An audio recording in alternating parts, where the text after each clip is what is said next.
Hello, I'm James Holland, and in this series exclusively for History Hit, I'm going to be looking at armoured fighting vehicles of the Second World War. And in this episode, I'm looking at the legendary Red Army's T-34.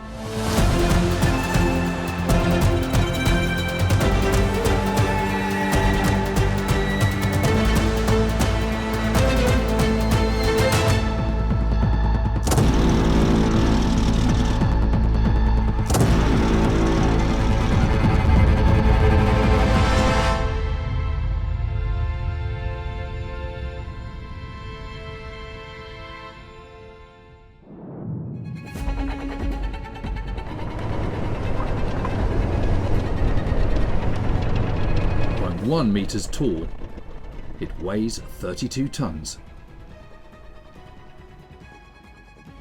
This is a T-34 85 model because it's got an 85mm gun. The original one had a 76.2mm gun, so this was upgraded in 1943, first reaching the front lines in the spring of 1944.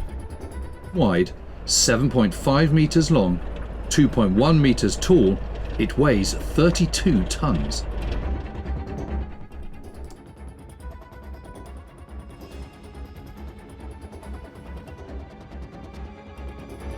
By May 1944, Russian factories were producing 1,200 of these a month. 2.7 meters wide, 7.5 meters long, 2.1 meters tall, it weighs 32 tons. Big turret, quite a low profile.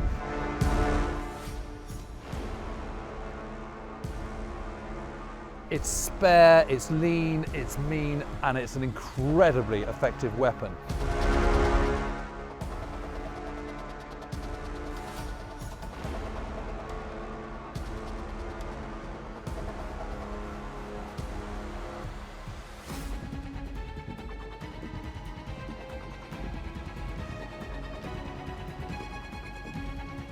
There's an old adage about aircraft that if it looks right, it probably is right. And I think you can certainly say that with this tank. It just looks like it does what it says on the tin. It's completely fit for purpose.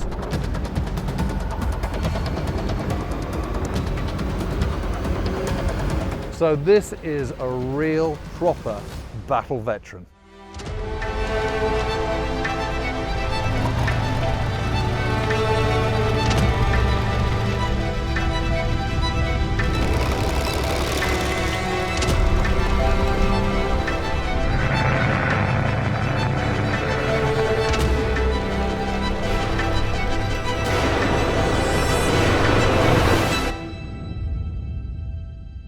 Well, Waitman, it's great that you're here because not only are you a former cavalryman, you're also an academic and an expert on the Eastern Front and that kind of the Great Patriotic War, as the Soviets like to call it. And you know, isn't it amazing to be standing by this machine, this just such an iconic tank, isn't it? Yeah, I mean, one of the things I think is really important when we think about tanks, you know, beyond just how cool they are, that kind of thing, right, is they're really a primary source that teaches about the history of a time, Right. the people that created it, the people that rode in them, that employed them, and also the nation that came together. And I think we'll see things as we move forward that sort of indicate the different approach to war, to production of tanks that we'll see from the Soviet Union. Yeah, well, I mean, you know, the history of this and the origins of this, I think, are really, really fascinating because, you know, in the 1920s, the Red Army is emerging from this period of revolution. You know, it's kind of wants to update its military. It wants to have tanks. That's the way forward. You know, so they send out people on these kind of fact-finding missions, don't they? To Britain, to the United States, and out of that comes first of all the T-26, which is based on the British Vickers tank, and then you've got the Christie suspension, which is invented and developed by this American engineer, Christie, and that is what you've got on the T-34, haven't you? Yeah, and you have lessons that are learned and unlearned, right, or not learned, I suppose. So, you know, there are quite a number of Soviet armored theoreticians who go to the Spanish Civil War, Right. and they learn there the lesson of anti-tank guns and that they need protection. But what they don't learn is how to employ the tanks. Right. They don't learn the tactics that are going to be effective. They're still wedded to this kind of infantry tank support role. And they're going to have to relearn that as time goes on. So this is really being developed in kind of sort of 1939, 1940, isn't it? That's when it gets the go-ahead. This design by Mikhail Koshkin, he's the head of the design team. And it's completely revolutionary because, you know, tanks in the early part of the Second World War, they're pretty small. This is a complete sea change. When one is designing a tank, right, it's always a compromise between speed or mobility, firepower, and protection. Right. And every tank that we talk about in history and every designer of every tank in history has had to confront that dilemma. When you increase the armor, you make the tank less maneuverable. If you increase the gun, you may also do the same. You may also have to decrease the armor to compensate. And so it's always trying to get that formula correct. Right, because the more armor you've got, the heavier it is, then you need more power. It gets more complicated internally as well, because suddenly you've got to have an engine that can move something very with a huge amount of maneuverability, but which is incredibly heavy. The bigger the gun, the bigger the turret, the bigger the hull, and so it goes on. You know, it's a complicated business. There's no kind of sort of right or wrong on this, is there, particularly? No, and one of the things that I think that you pointed out already is that there's always a lag in the production. When you make these changes, even when you have sort of basic changes, that becomes changes with ammunition, changes with even fuel sources sometimes, engine changes, and there's a lag from the moment when you realize we need to make a change to when you can actually incorporate that. And one of the things that's, I think, great about this tank is it incorporates in its most basic design the potentialities for adjusting to the changes.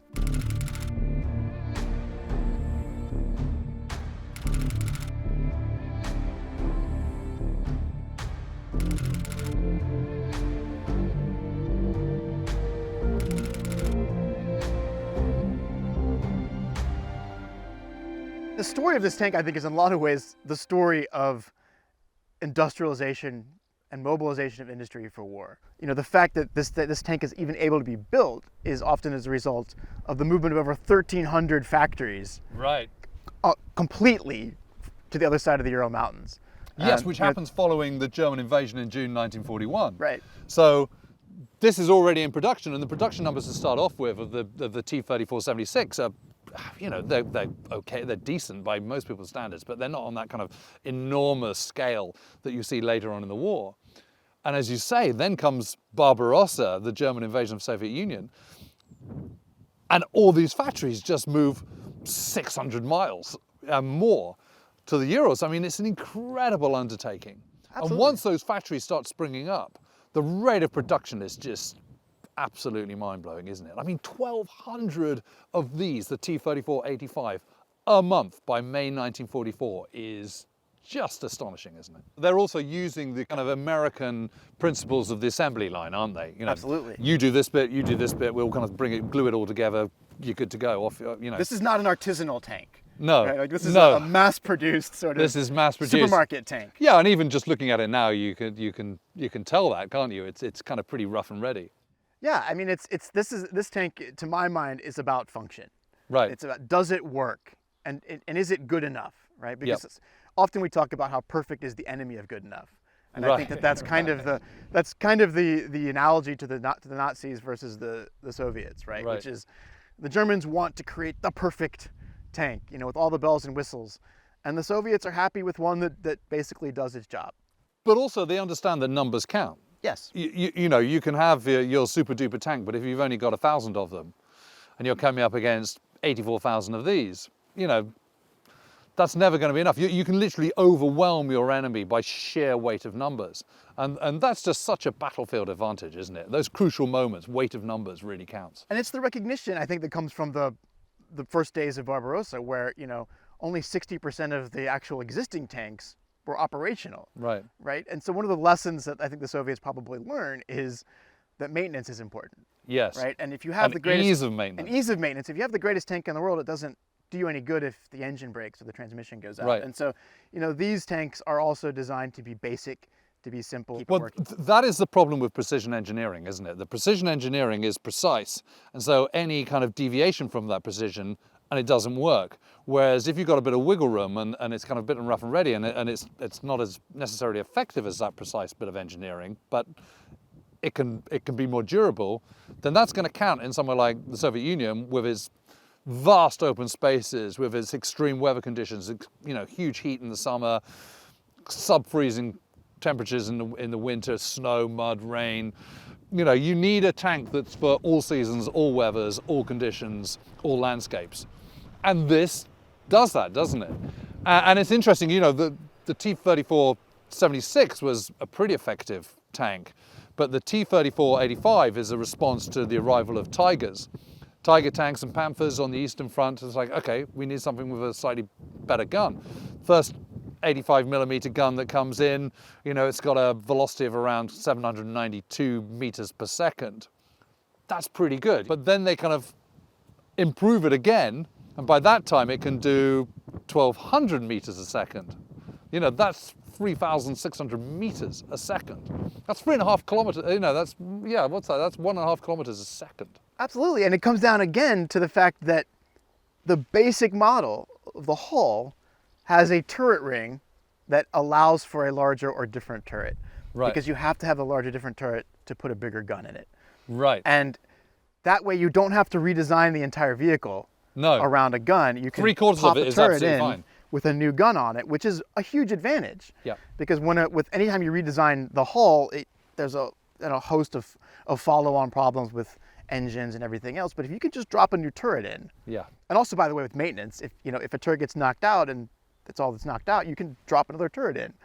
The larger the turret gets, the more complex it gets, the farther a vehicle has to go to the rear to be fixed, and the longer it's out of the fight. And again, when you're talking about a simple design that can be put back into action more quickly, having a good enough tank in the field is much better than having the best tank broken in the motor pool. Absolutely.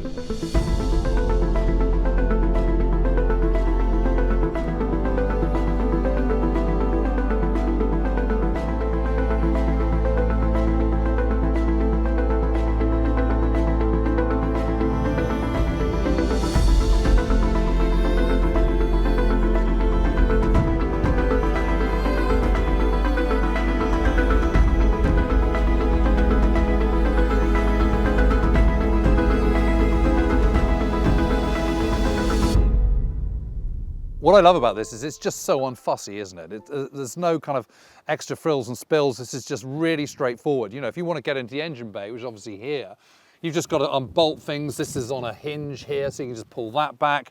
It's really simple. So it's that point you were making, Wakeman, about easy maintenance in the field. Just looking at this is just not a big drama. It's not a big job at all, is it? No, I mean, it has access to everything that you need. And one of the keys, I think, at least in my experience as well, if you want a well-maintained tank, make it as easy as possible for the crew to do as much of the maintenance as possible. Right. And that means that the crew, you don't need to have special training as a mechanic to get at a lot of the parts. And you see that here, with the engine compartment, as you mentioned, other things, like the tow hooks that are already just built on, hardcore welded into the Yep. hull, so that the vehicle can either self-recover, help recover other vehicles, be tied down on a train. I mean, this is another one of these really important sort of larger perspectives, is that this vehicle is also designed to be easily transportable on mass transit, right? To get on it, because you have to get it, because Russia's large, and so you Yes. have to get from place to place on a train. It fits on a train car. I mean, it's just so rough and ready, isn't it? I mean, there's no wasted time. That's really roughly welded on. Don't make it refined when it doesn't need to be. This is all about numbers, isn't it? It's an absolute numbers game. Just churning these out as quickly as you possibly can and getting the most important bits right. We look at places like the turret, and you see these marks from the cast of the turret, and that you can almost imagine in a factory, pouring the steel, the metal to make this, and they haven't wasted any time. They've cut it off right here. Yep. And they don't need to, polish it and make it pretty. As long as it comes out of the mold properly, it's serviceable. If you compare this turret to other World War II tank turrets, this is the future. Right. I mean, this is what tanks look like today, more or less. Yeah. If you think about moving on to the M48 Patton, or some of the earlier British tanks, or the M60 American tank. I mean, this is cutting edge in the sloped armor, places for the rounds to bounce off, to deflect, Yep. in a way that the German tanks are very angular. Right. If they're straight up and down, very vertical, which is not ideal. We've got to look at the track and wheels. I mean, Absolutely. you know, it's 5 double wheels, the Christie suspension behind it, the 2 drives. I mean, it's all, well, the single drive at the back and then a kind of runner at the front. It's just super simple, isn't it? Interesting choices again being made, right? So the Christie suspension, if we compare that to even some of the German tanks or the more modern tanks that have what's called a torsion bar suspension, one of the differences is that all the springs are actually inside the crew compartment. Right. So what it does, and we'll talk about this probably when we get inside, is it decreases the space inside the tank itself for the human beings. But it's also a much simpler system of suspension for the actual working of the vehicle, which I think, again, if we think about the tank as historical object, as historical source, it tells you, again, a little about what the designers are prioritizing. And then if you go to the front, it's, again, it's got this sloping armor, this sloping sort of glasses on the front, and it's kind of, what's that, 90 millimeters thick. Again, this is a driver's hatch, so you can have that down with the periscopes or up. Single machine gun, you know, it's just so functional. Again, the towage hooks on the front.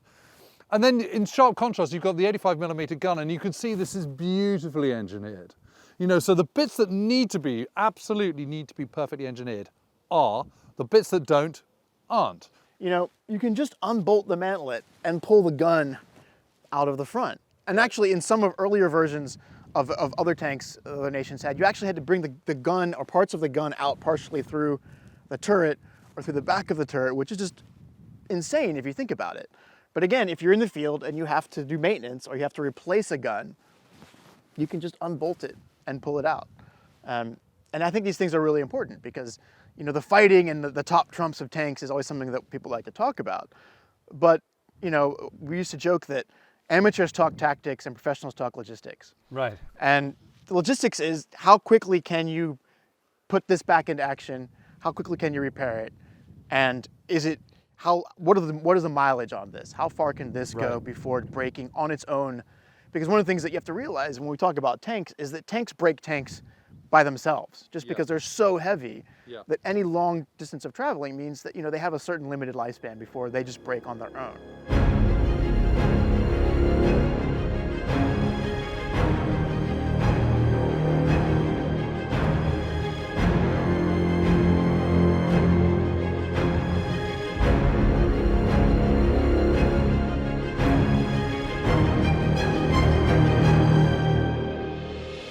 Well, let's have a clamber in. I've got to say, this looks pretty straightforward to get into.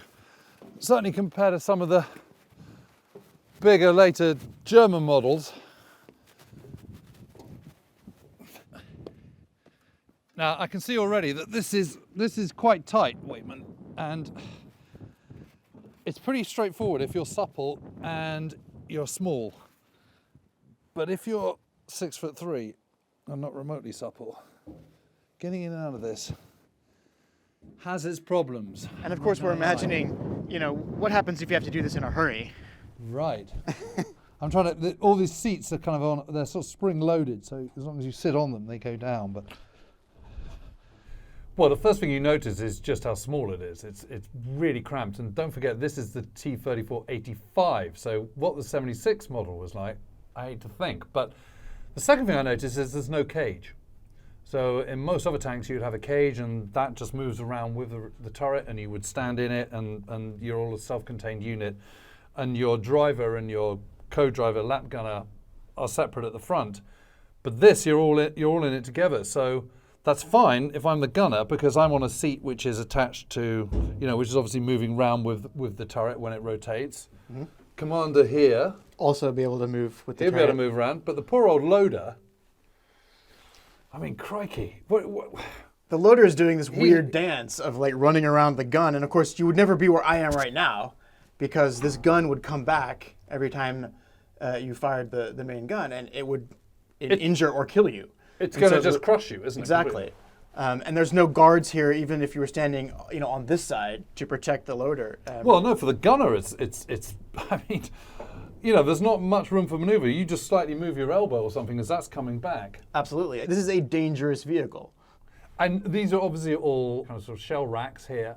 So again, your loader is having to kind of pluck them from behind you, from here, and as you say, skip around as the turret is rotating and hope he's in the right position. And more importantly, hope that he's out of the way when the gunner actually fires. Absolutely. And I mean, and a lot of this comes down to training, which is something we probably should talk about as well. Yeah. Because if you have an inexperienced commander or gunner and they fire when the loader is not in the right position, they can injure or kill him. Right.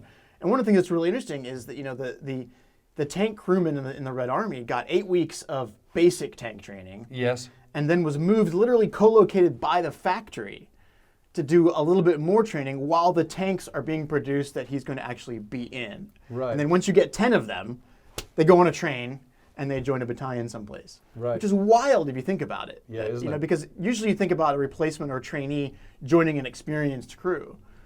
But here you have entire units, company-sized units, being made up of new people. This is a tank where the state that is producing them doesn't really care about the lives of the men it's putting in them. Not really. The soldier exists to serve the machine. And I Right. think that's kind of the mentality of the Red Army is, you know, the soldier exists, the tanker exists to maintain and to make this into a weapon. Right. And his safety is secondary to that. That is absolutely clear from just standing here in the turret of the T-34-85. And I mean, and it also has tactical issues as well, right? Because we know that behind us right now is a radio. Right. But when these first came out, only the company commander had a radio. Yeah. And the rest of it was basically formation driving, if you will. Kind of imagine, you know, a squadron of planes flying in formation, except these are tanks and they're doing it by flags. Yeah. And eventually they learned, hey, it's a good idea for us to have radios, you know, in more tanks. But again, in the initial period, it was get as many of these things to the front as possible. And also the pragmatism extends to the driving compartment, and you can see there in the driver's seat, you can see the pedals. There's a clutch, there's a brake, there's a throttle. You know, it's like a basic car system. There's gears, there's a gear shift lever on the right hand side, just as you'd expect. There's levers rather than a steering wheel. You know, so you're basically effectively braking one side of the tracks to maneuver from left to right. But it's really basic. So anyone who could drive a car can drive a tank.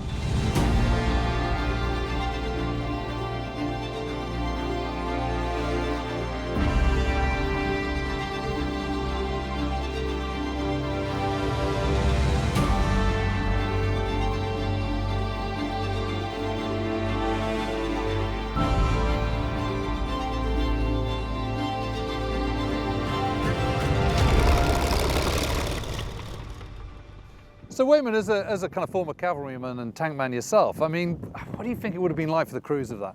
I think it's important to realize that a lot of things haven't changed. Inside of a tank is very busy. There's a lot going on. The tank commander is giving the driver instructions, potentially the gunner instructions, potentially looking out of the turret for what's going on, potentially talking on 1 or 2 radio nets. So it's really busy. And a lot to think about if you're the commander. There's a lot to think about. You know, you're also maybe trying to navigate in terrain that you're not familiar with at the same time as also making sure your other tanks are where they're supposed to be. And watching all the time, because danger could lurk anywhere. Absolutely. Yeah, you're always looking out for all kinds of different things. It's loud, it's noisy, there's crew chatter. I mean, it's controlled chaos inside Right. that turret. I mean, here it comes now. I mean, just imagine if you're an infantryman here, you're dug in defending the farm behind us, and that's coming towards you. I mean, there's a Pretty intimidating, isn't it? yeah. I mean, there's a relentless sort of ominous churn of tracks and engine that you know is coming towards you. There's probably others around in a real world scenario, and if you don't have the right tools to stop this, I mean, it's just futile. Yeah, and I guess what you need is experience and skill, don't you, really? And a certain level of grit, I guess, to sort Right. of stand there, to stand in the breach and know this is coming towards you, and hopefully you're confident enough in your abilities to stop it. Right. But otherwise, you know, there's a thing that people refer to often as sort of this tank fear, where, you know, it's coming after you and there's almost an irrational sense of fear. But I think you must also felt quite vulnerable yourself if you're in a tank. I mean, there's a story of Lieutenant Alexander Oskin of the 53rd Guards Fastov Brigade. And this is during Operation Bagration in the summer of 1944 on the Eastern Front. And he gets ordered to go into this Polish village called Ogladow. He's supposed to link up with the second company of his same tank unit. And when he gets there, he can see, just as he's approaching the village, he can see German troops coming in from the other side of the village. So he thinks, okay, well, I'll kind of close in and I'll kind of watch what's going on, and hides himself in a cornfield, hull down, just the turret out, and just watches. And these tanks start to, these German troops start coming in, and he just watches and watches and watches. Night falls. It's the 11th of August, 1944, and he just stays where he is. And in the evening, as night is falling, a company of Tiger tanks, Tiger IIs, so the Königs-Tiger, the King Tiger, that have only just come into action, they suddenly appear on the scene as well. And so he thinks, okay, well, I'll just wait and see what happens. So on the following morning, it's the 12th of August, 1944, Oskin's still in his cornfield, and suddenly he sees 3 King Tigers. So he waits until they're 200 meters away and then fires at the second King Tiger in the row. Thinks he hasn't hit it, but in fact he actually has. The shell has penetrated the turret, and lets off another couple of rounds, and it duty starts to smoke, by which point the first King Tiger is kind of, the barrel is swinging round inexorably towards him, fires off another shot, and it hits the turret ring and immediately starts to burn. At this point, the third King Tiger thinks, well, I'm having nothing more to do with this, and starts to reverse out and back out and try and get out of there as quickly as possible. But the T-34 is far more maneuverable and nimble than the mighty King Tiger, and he soon manages to catch it up and get behind it and do the kind of fatal coup de grace up its backside into the engine bay. And that's 3 King Tigers knocked out. And I think that's the only occasion in the entire war where one Allied tank destroys 3 King Tigers, not Tigers, King Tigers, in one single action. It's quite a feat. Yeah, and it's a great example as well as tactics over technology, right? And someone that knows how to fight his tank and knows how to maneuver and to employ the strengths that he has against the weaknesses of the enemy. Because one might say, that the King Tiger was technically in some ways superior, but if you know how to fight this particular vehicle, you can clearly take out at least 3 of them at the same time. Yeah, exactly.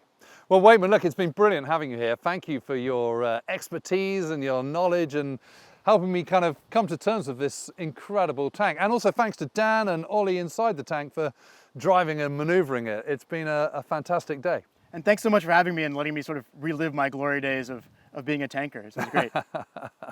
Well, I think this is an amazing tank. I really do. I mean, in terms of numbers, you simply cannot beat it. 84,070 T-34s built, 48,950 of the second edition, really, the T-34-85 like this one.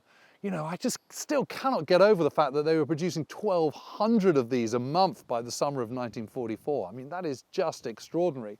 It does what it says on the tin. I love the fact that it's just so rough and ready. It's so basic. It's got no frills, no spills. It's got a really powerful gun. It's got decent armor, 90 millimeters at the front. That doesn't make it the best tank in the war by any stretch of the imagination, but it's pretty good. On the other hand, it's if you wouldn't want to be a crew in here. I mean, it shows that the Soviet Union treats its manpower not quite with disdain, but not much more. I mean, they're basically cannon fodder. And there's so many things that can go wrong in this tank for you as a crewman. There's so many things where you can bang your head, cut your forehead open, knock your shoulder, your elbow, your knees, and that's before you've even come into contact with the enemy. So it's a very, very difficult environment in which to operate. On the other hand, ease of maintenance is also extremely good. It's very basic, very easy to kind of keep going in the field, so that's very much to its credit. But overall, awesome though it is, incredible design though it is, you wouldn't catch me fighting in one of these, not for love nor money. Hello, I'm James Holland, and in this series we're investigating armoured fighting vehicles of the Second World War, and in this episode I'm looking at the mighty Jagdpanther.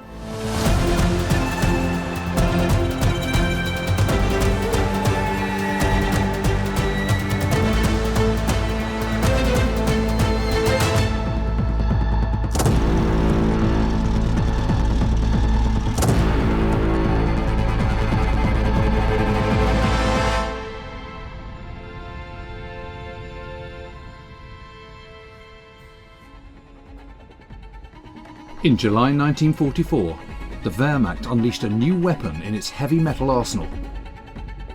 A self-propelled anti-tank gun. So this is a Jagdpanther, or a Schwerpanzerjäger as the Germans called it. Despite first appearances, this isn't a tank at all. The reason it's not a tank is because you can see it's got no turret on it. It's a tank hunter. The reason the Jagdpanther makes it onto our list is because events often force the Germans to deploy it to do the job of a tank, but that was far from the original plan. The whole idea was that they had this anti-tank gun and they wanted to be able to make it more mobile, more manoeuvrable, and so they were thinking about how they could do this from as early as 1942. But it wasn't until July 1944 that this was finally entering service. And that's the finished result. 3 meters wide, 9 meters long, 3 meters tall, and it weighs 45 tons. It's a big machine. It was built on a Panther tank chassis with the gun mounting on top of it, quite high profile so that it's got lots of room inside for the crew and for the gun, of course. The legendary PaK-43 88mm. That gun could hurl a shell at 3,400 feet per second. And it's one of the best anti-tank guns of the entire Second World War. In its short service history, it actually caused a lot of havoc for the Allies that it was coming up against. The Red Army in the east, and the Americans and British and Allied forces in Northwest Europe.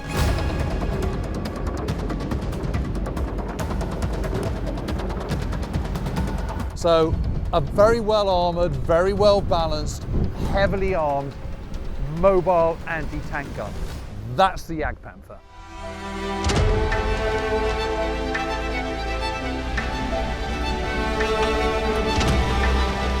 Only 415 of these incredible machines were ever built, and fewer than 10 remain. Just 3 are still in operation, including this one.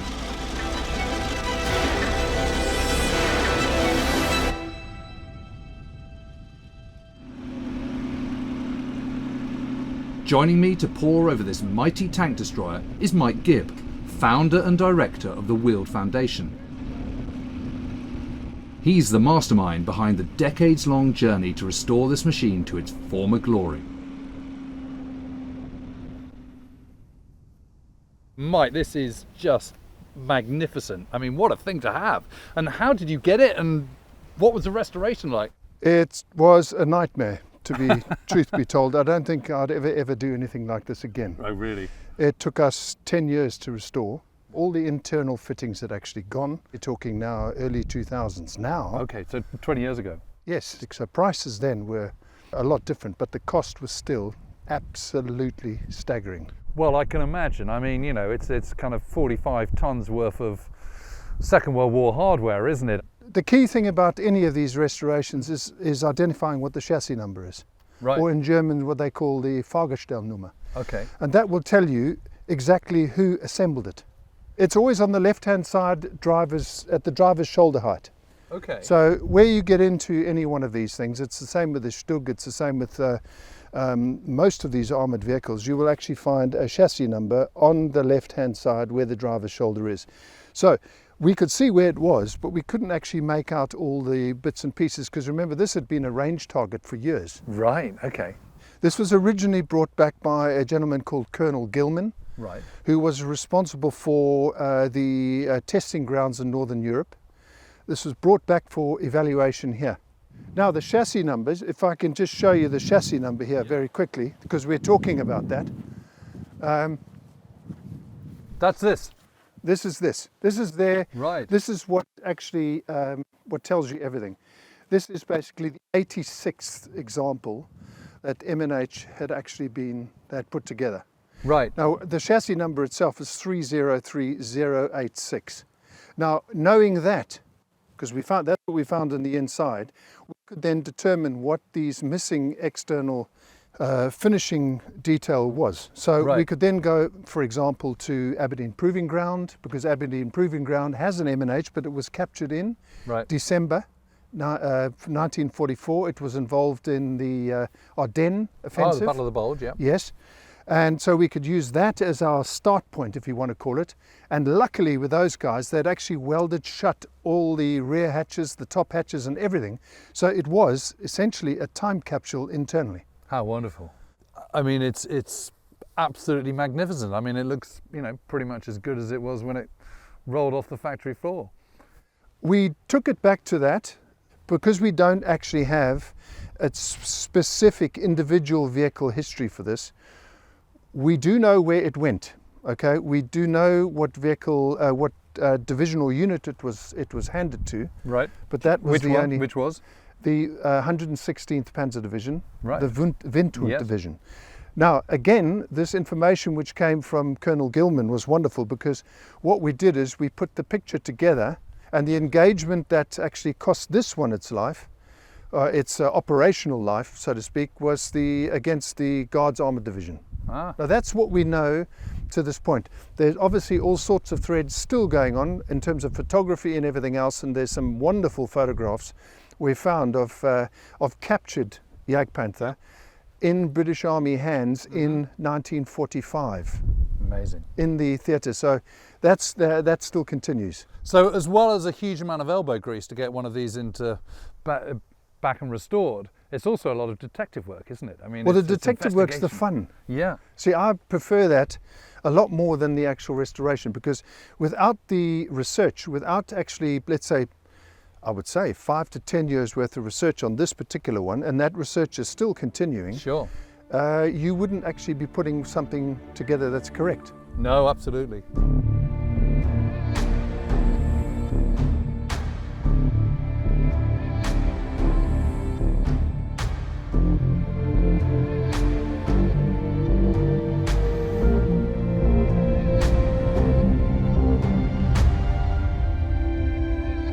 First thing I'm drawn to is these stuck on the side.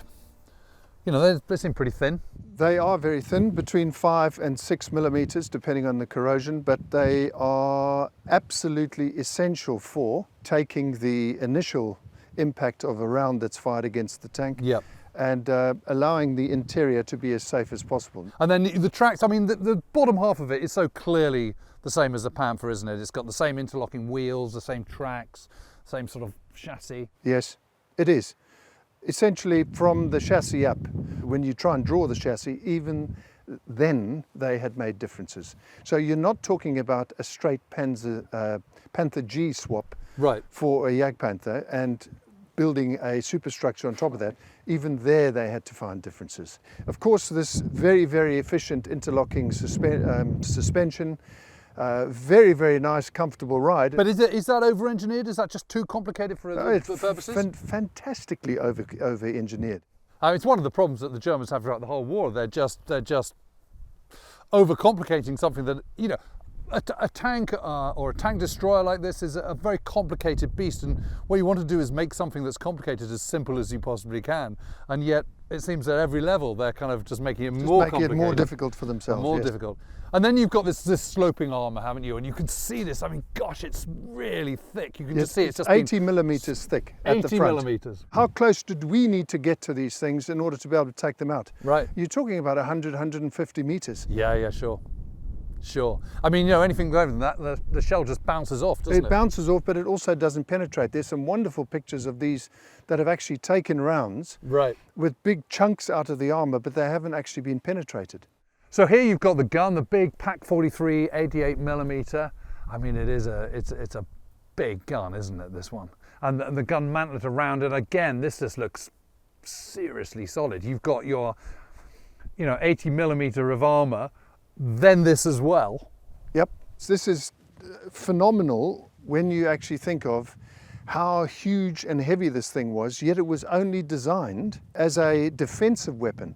It Right. wasn't an offensive weapon. No. And you would have these things way behind where the, let's say, the action was going on. Right. And these would be hidden. Well, okay? that's the theory, isn't it? I mean, That's the theory. Yes, in reality, obviously, given the fact that these things only came out from, mid-1944 yeah, onwards. July 44 is when they were Yep. first went into operation. Mid-1944 onwards, you're talking about a situation where these things in many circumstances, were actually fighting individually or in small groups, and that was not allowed. That was totally verboten. Yeah. Insofar as their instructions were concerned, but that's what they had to do.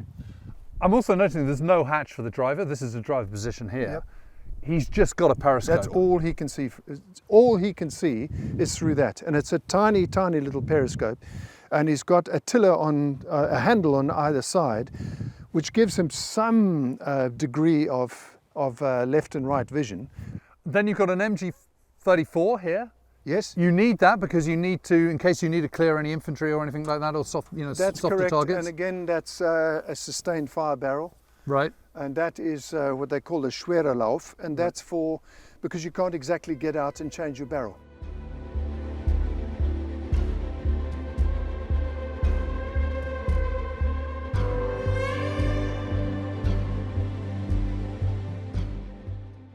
Your jack block here, Yep. because as you can imagine, if you try to put a jack immediately onto the ground here to lift up your track in order to remove any of these Sure. wheels without something like that, it just wouldn't purchase. And then you've got the towing cable. Yes. And back to the rear. And this looks very similar to the Panther to me. And then you've got this is your late pattern. Earlier Right. on, they were making real problems for themselves. They had cast exhaust mantlets. So these were cast and they were all rounded and everything else. Yep. And these have been welded instead. Yes. And then here you have what's called a Flammenvernichter exhaust. Now, why would you have something like that? Because what used to happen was they would have a heat signature, not only a heat signature, but a flame signature, which was visible at nighttime. Right. And visible, obviously, when it was, let's say, dusky, because you'd see this flame firing Sure. out. If you take this off, your flame will go out about 10 feet Right. on either side. So what they did was, they've got a series of, it's like a Venturi, almost like a series of discs, but with little wings in them. So when the flame goes into them, they essentially get eaten up by the exhaust. And so very little comes out apart from your smoke. Right. But Mike, the big question is how do you get into it? The only way to get onto this is to actually stand on the wheel or stand in the On the sprocket? on the sprocket. But the easiest one is to stand on the put your foot on here, and then you pull yourself up. Right.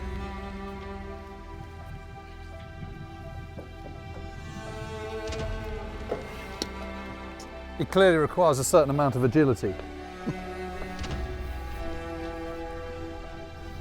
Got it. So this is obviously the engine bay. This is your access point. Yes.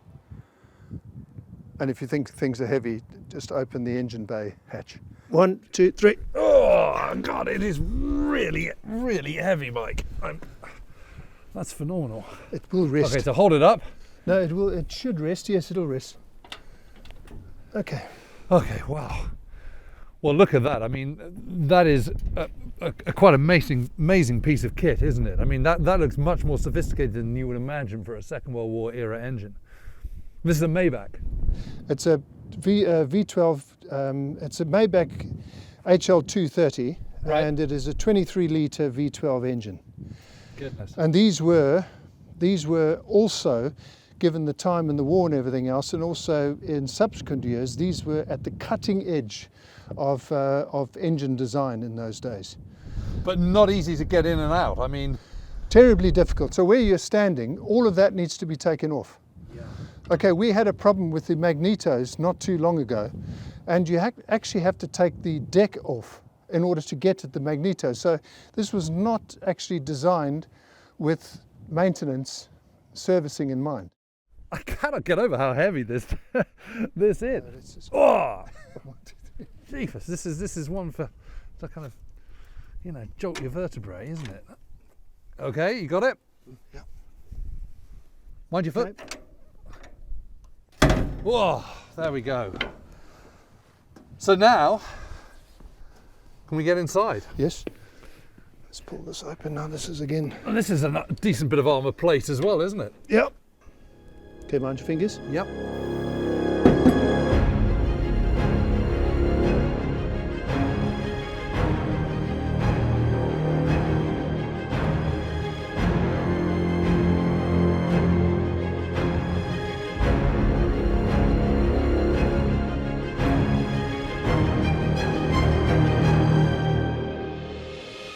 Well, I've got to say, Mike, I mean, obviously, any kind of armoured fighting vehicle is pretty cramped, but compared with a tank, this is luxurious. It's like a flat. Yes, it is. It's very nice. So what are the positions in here? You've got 5 crew. So where are they? Obviously, drivers just over there. Driver right down in the front. Yep. Okay.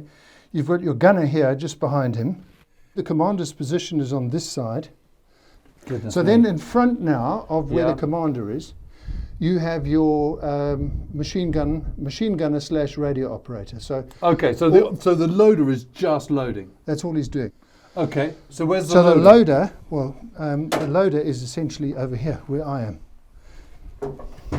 So he's got to, and remember for a lefty it's tremendously difficult. If you Right. left-handed, because you take them out, you take the shells out like this, Yes. and then you will load them in here.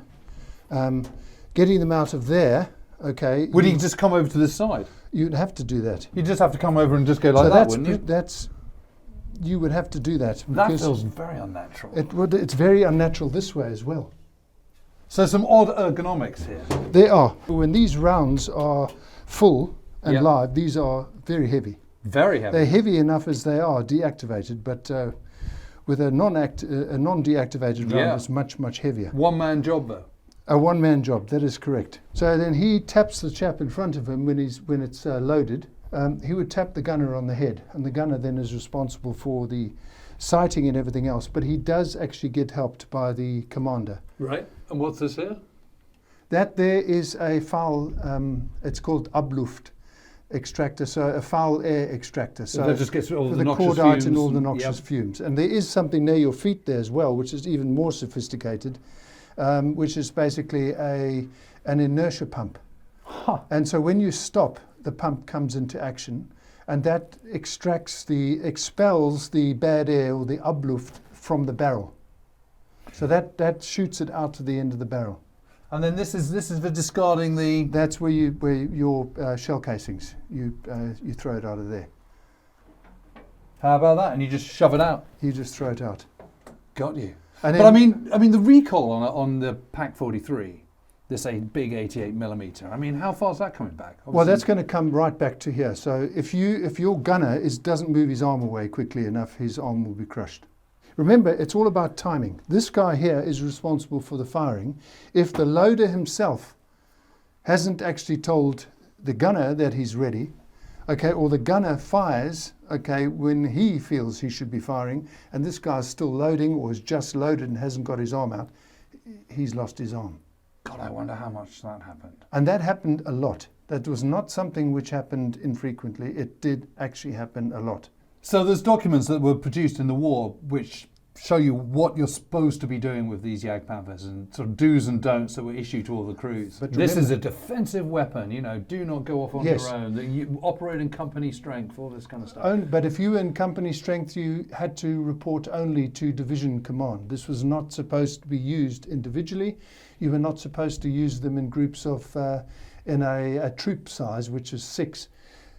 They had all those, but again, in the urgency of war, especially in late 1944, or from July 1944 onwards into 45, they didn't have that. They didn't have the latitude No, to be able absolutely. to do that. I mean, I can recall an instance where just 6 of these Jagdpanthers were kind of rushed forward to provide some firepower, fire support for some infantry that were caught in the town of Giel in Belgium. 4 went round the top of the town, 2 just stayed where they were to southeast of the town, waiting behind a hedge.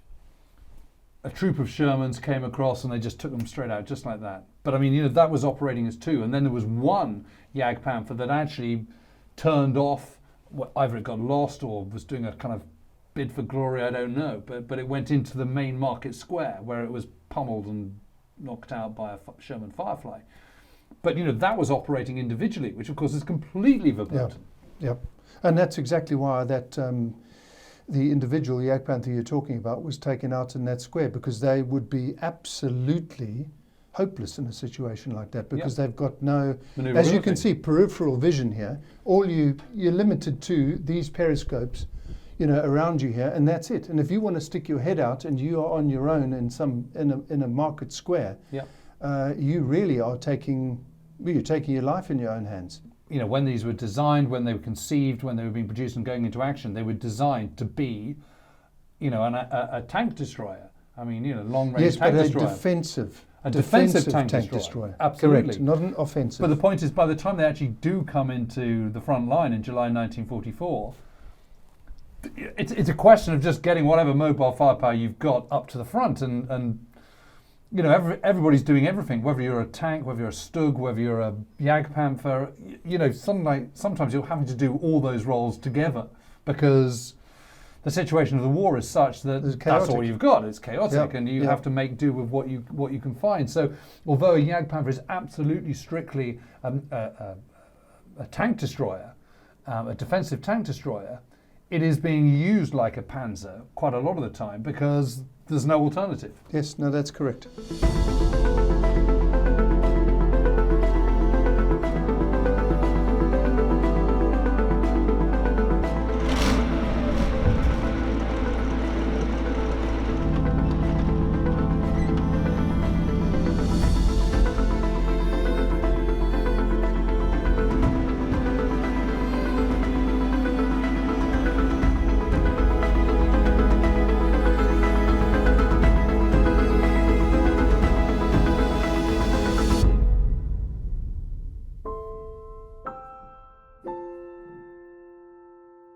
Well, Mike, you know, kind of being here in the, you know, sitting out at the top of it as it's trundling forward, you do get this sense of immense power, don't you? But, crikey, I wouldn't want to be in one of these. That's one thing, and you wouldn't want to be in it with an 18-year-old driving the damn thing, would you? No. Should something go wrong. Yeah, But being in this, I suppose in those days, we were saying earlier on, you had to get round the side of it to knock it out. Yeah. So as long as you were in a position like we are right now, here you are, you're positioned looking out. Yeah, you've got the through a protection hedge. of the hedge, you're under the tree, you know, it's pretty well naturally camouflaged, and that's before you've even put anything over it. Correct. And if you're in a position like this, given the fact that this is a defensive weapon, Yep.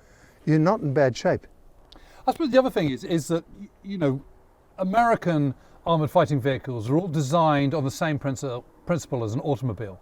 So if you could drive a car in America, you could drive a tank or a truck or anything else. It's all pretty straightforward. It's stick shift, it's kind of, you know, brake clutch. It's all incredibly straightforward and simple. But this is a completely different kettle of fish, isn't it? I mean, it's much more complex. Yes, the big, really bad complication here is this a dual braking system, which is actually all hydraulically fed or hydraulically operated. Goodness. So as we were saying earlier on, if something goes slightly wrong there or your settings are slightly out, you can't turn. And if you can't turn, you can't steer. Right, and your transmission is complicated, isn't it? That's the very gearbox. yes, that's complicated enough in itself. It's I mean, how many gears does this thing have? a total of 8, 6 forward gears, Yep, 1 crawler gear, yeah, extra slow gear, yeah. and 1 reverse gear. And of course, the problem you've got by 1944 is you're using ever older or ever younger recruits. And of course, most people in Germany don't know how to drive beforehand. I Yep. mean, you know, so you're cutting back on the training, you're getting younger people, and you're putting them in something which is ever more complicated. Yes, and for the older people, it mightn't be as challenging, but for an 18-year-old to be issued with something like this would be terribly difficult. But it's interesting, if you look at kind of wartime reports and reports on the performance of the Jagdpanther, I mean, what you're getting is, you know, 50% of them are conking out before they even got into combat, because, you know, final drives are going, or, you know, something goes wrong with the transmission, or something overheats, or whatever it might be, you know, a whole host of different things, because it's such a complex piece of equipment. We've And had you haven't got the kit to restore it in the field either. No, we've had this discussion again and again and again, and I can't tell you how many 100 kilometres we've actually done in this, with all those multiple shows, events here as well as elsewhere that we've actually undertaken, and nothing like that's ever happened with us. And that's because the people that are driving the machine and the bloke who actually got out the machine put that much more focus and attention, or places that much more focus and attention into the actual driving. He can Right. feel his way into things. Yes. He understands it. But if you put somebody who's 18 in this and he tries to drive it like a Ford Escort, it's going to have problems Yeah. because it's simply not built for that. Yeah. So you haven't got the right personnel to deliver the battlefield advantages this could bring. Correct. You've got to actually feel your way through it. It's a tremendously complicated steering system, braking system, and of course the engine, all the complications from the engine. And the amount of breakdowns that you had, I am sure would have been negated if you'd had really, really well-trained, highly trained specialist crews. But having said that, it was what it was. It was the war demanded ever more younger people and older people to operate things like this. Well, Mike, huge thanks to you and to Martin who drove us, and to the Wheel Foundation for letting us come here today. I mean, it's whatever the plus and minuses of this, it's an extraordinary living, breathing example from the Second World War and from the Third Reich's arsenal of armoured fighting vehicles, and a really, really fine example. Thank you. No, thank you very much. It's a pleasure.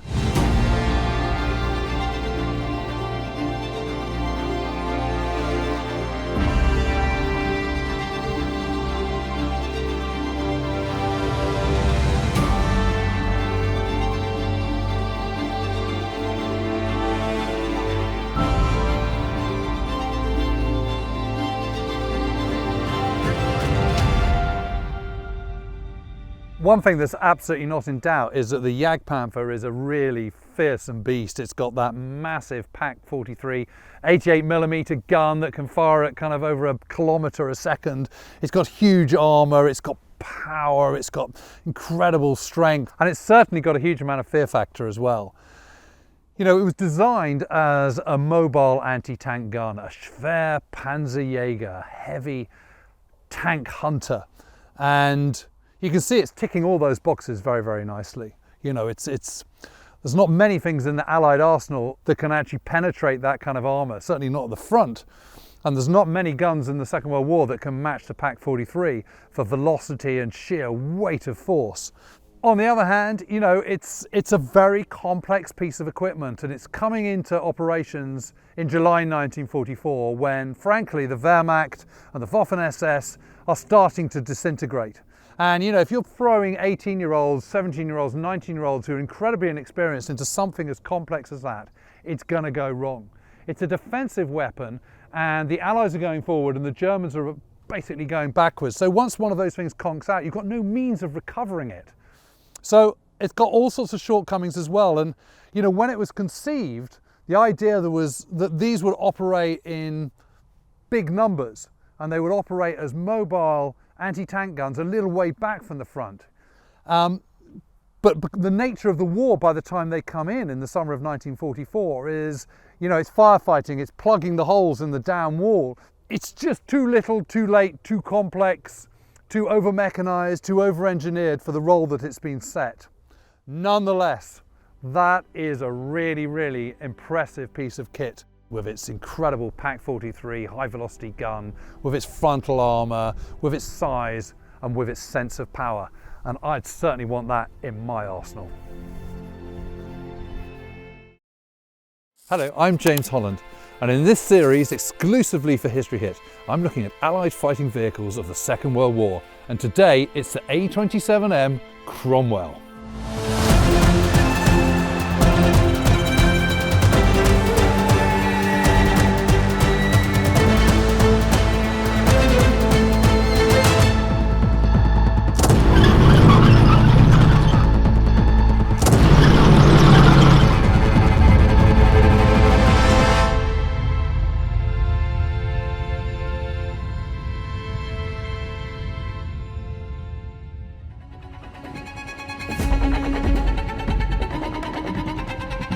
The Cromwell is a British tank that first saw action during the Battle of Normandy in June 1944.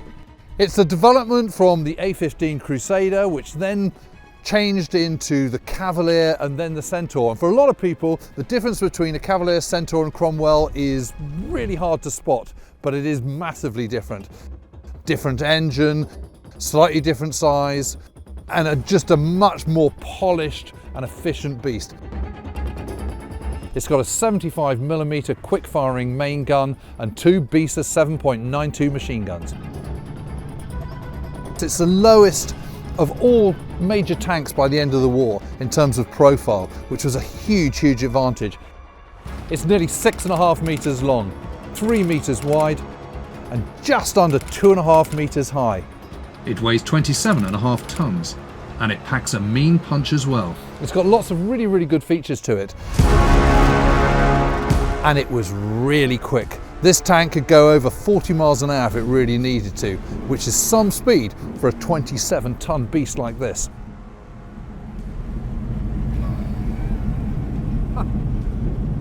Wow, that is just amazing. Absolutely amazing. It's so fast. It's so much faster than any other tank that I've been at. This is a really good all-round tank. It's a fast tank. It's incredibly maneuverable. It can turn on a sixpence, and that gives you a kind of sort of flexibility which many other tanks don't have. And although British tanks in the Second World War have had a pretty bad press, I reckon this one's not bad at all.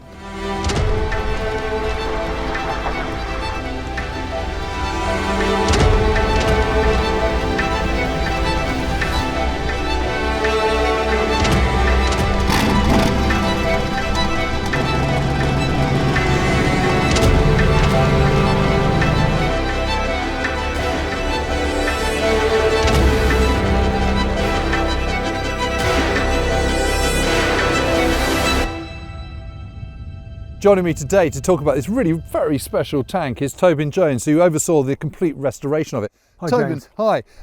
Tobin, this is a pretty special tank, isn't it? Because there aren't any others. Yeah, the Cromwells and the Cromwell derivatives are very rare today. You just don't see them. Most of them were used up either in the war or after the war. They were sold as scrap, and Right. So they don't survive.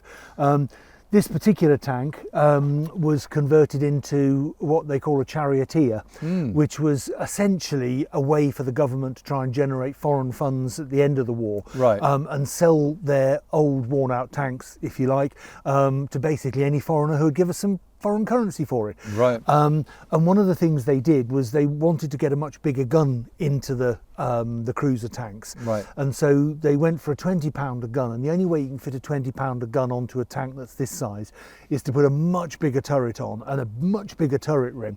So a lot of cutting and shutting, basically.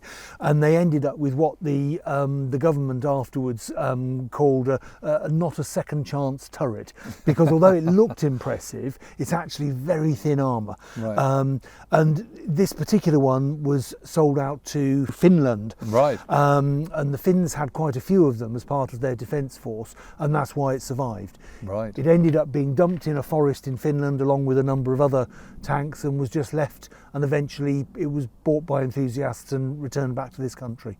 And you've completely restored it. And how long has it taken to do that? Oh, a long time, a good 2 years.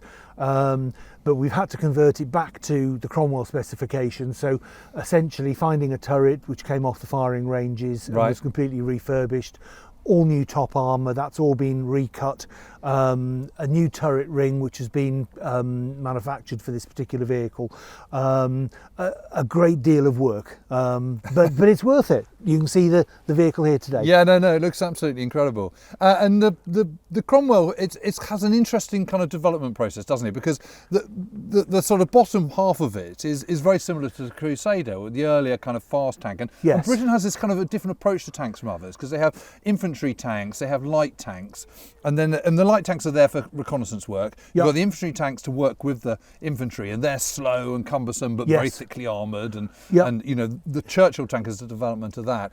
And then you have cruiser tanks, Yes. which are what other people call medium tanks, Yep. which are there for really for exploitation. And this is the old sort of cavalry role, isn't it? Absolutely. The idea was that it was an all-rounder tank. It needed to be reasonably well armoured, carry a good punch in the form of the gun, be powerful enough to move quickly to exploit breakthroughs in the lines. Yes. And this was the standard cruiser tank. So what happened essentially was that the Crusader, which was itself a development of the A13 tank, Right.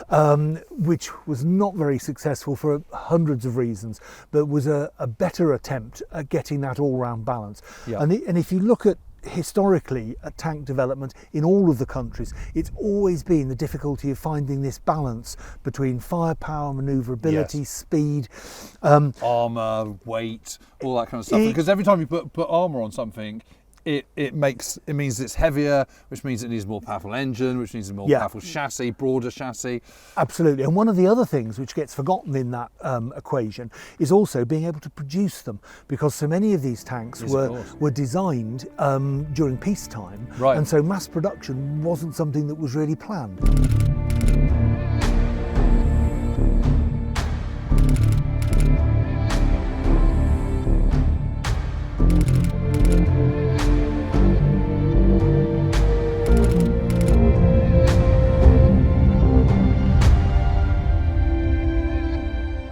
And looking at it, you look at the tracks here, this is very similar to the T-34, isn't it? Yeah, there are quite a few similarities in that they've got Christie type suspension, Yep. which allowed you to move quickly, the double wheels, and also to a degree, but more so on this, you've got a double skinned wall here, Yeah. because the suspension So this is elements- actually quite solid and thick, is it? Yeah, this is about an inch and a bit thick. Wow. Before you get through to the suspension, and then you've got another you've one. got another wall before you're into the. So you've got sort of 3 inches of armour or something. That's right, which makes it nice and strongly armoured from the side. And this all looks quite simple and uncomplicated. You can take the wheel off quite easily, can you? Yes, so long as you're strong. It's a young man's game, and yeah, you can take them off. All of this stuff is relatively interchangeable and easy to work on. And this, I noticed, the sort of the hatch. This is very different from other tanks, isn't it? Flipping heck, it's heavy. God, look at that. Whoa. Yeah, But yes. These hatches are a story unto themselves, in that the early marks of Centaur and Cromwell started off with hatches that were up on the top here, Right. and were nice and strong. But the problem was that if the turret was anywhere other than straight, the couldn't the get driver out. couldn't get out. So although they had an intermediate type with a section of hatch that could be lifted out and pulled into the turret, into the driver's compartment to allow you to get out, it's really a bit second best. Right. And so they then came up with this idea of the corner door, which looks a little bit Heath Robinson, mind your head, but it Yep. actually works really, really well. Even a big bloke like me, the first time I went into one, I thought my stomach would stick in it. My stomach went in without a problem. It tends to get you on the chest. But they were smaller guys in those days. Yeah, that's certainly true. But it's also a very strong door, so gives a good solution. Yeah, no, it looks good. And coming around the front here, you've got a mirror. I've never seen a mirror on a tank before. Yeah, you've got a driving mirror, because obviously if you're moving to and from your scenes of action, you're going to be driving on the road. This is actually bent down at the moment, but that would normally be in that position. Right. And then the driver can see can see what's behind him. It's actually quite a valuable thing to have. And also, I can see that the driver is on the right, which of course is consistent with British driving Absolutely. situation. Yep, absolutely. He's got this vision hatch here, which is open at the moment. Yep. It locks inside, but this then closes, and you can look through a tiny little door. It's quite a thing, isn't it? I mean, look at that. Oh yeah, it would stop a round coming through. It's Yes. substantial. Moving round, Tobin, I mean, the most striking thing about it is the turret design, which is I mean, it's not so very different from a Tiger in terms of the shape and the look of it, but then you've got these whopping great bolts on it. Yeah. So it's not a welded turret. No, essentially this turret design started in about 1940-41, and at that stage we didn't have the ability to be casting one-piece turrets, which is what would have been ideal. So instead they built up a rather odd box shape which fitted inside, and so it was all built out of mild steel except for the top plate, which was 3/4 inch armour plate. For some obscure reason, the bottom plate is 20 millimetres thick, which must have been a very odd size in Imperial England in the Second World War. And then when they've made that box, they then literally bolt on the armour plate, these big slabs onto the outside. And interestingly, where those bolts come through, they've actually threaded the armour. And so they thread it through, and then they put these armoured nuts on, and then they weld them on so that they don't pop off. It's a bit of a palaver. It's a lot of a palaver, but having said that, if you don't have that ability to cast or weld large heavy structures, it's the best way to do it. And you've got stowage here, Stowage on the sides. and then the big engine at the back. So should we get up and have a look at it? Oh, hang on a minute. Let's just have a look at the rear of this. So this is the exhaust, Yeah, this is a thing actually which is called, quite high. yeah, this is actually a thing called a Normandy cowl. Right. And so when we first went into Normandy, these didn't exist, and the exhaust fumes just come up through this grille here. If tanks were moving about, there's quite a visible flame that comes up out of there, but also a lot of smoke. Right. And so it was quickly realised that if you could come up with something like this which threw the flames back down and just damped them, and so they were rapidly made, popped onto the tanks, and hence Normandy cowl. And these? These are smoke screen devices. There you go, look at that. So what you would have done is pop a couple of smoke bombs, electrically Yeah. triggered smoke bombs into there. Right. You pop it up, you would wire them from this box here. Right. If you pull that up, you connect the wires into there, and then when the driver was ready, or the commander instructed the driver to, he would press a button and it would fire these smoke bombs They hurtle out effectively. behind you. It would all be pushed out by the exhaust, Right. and you would create an enormous smoke screen that Through you which could no one either could see you. and you can either reverse back into it, or you can slide off round the side of it, but it would get you out of trouble.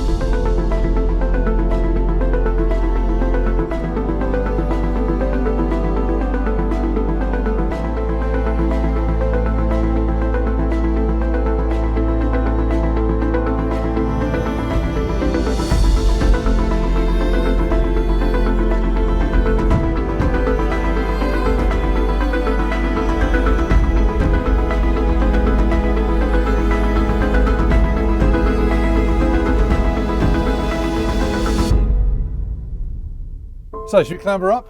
Let's Have a look? clamber up.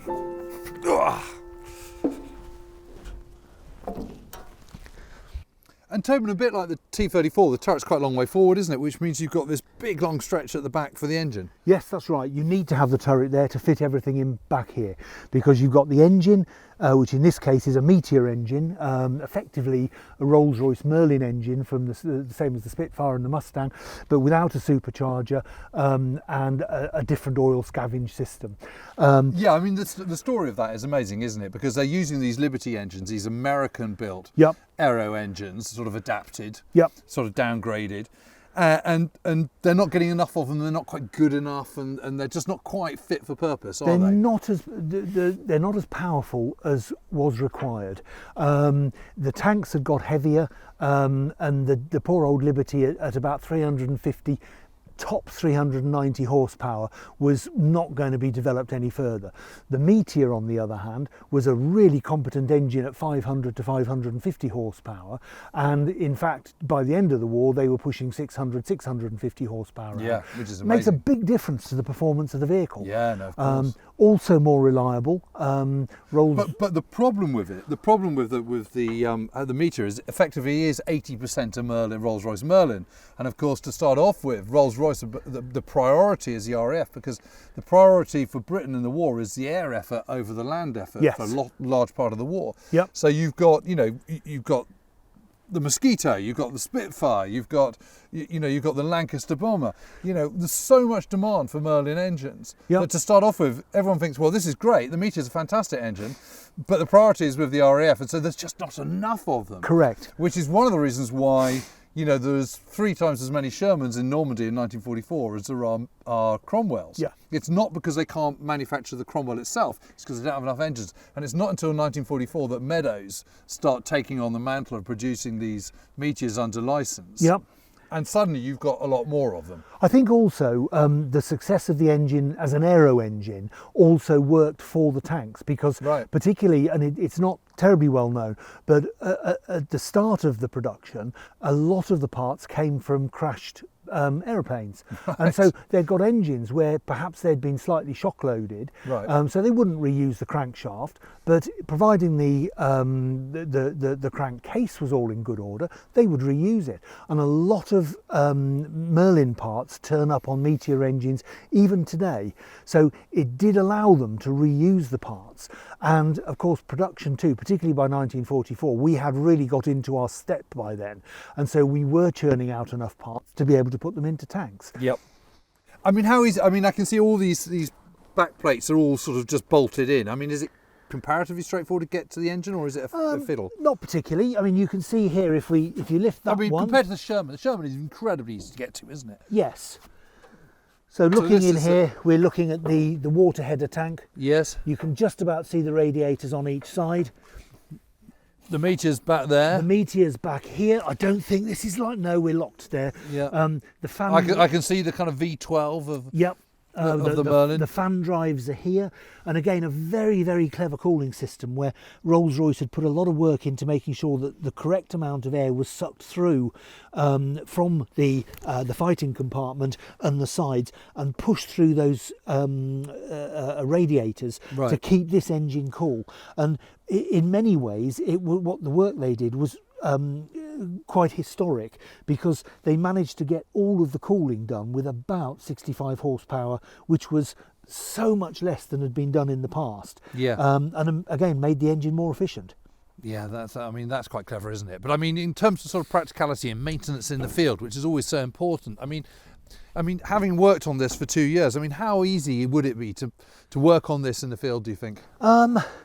If you had the equipment that was available to the forces then, really quite easy. Oh, really? So long as you've got something to lift the engines in and out. And even then, in those days, there were certain things they would fix in situ, and others they would just say, let's pull that engine out and pop a new one in from a crate.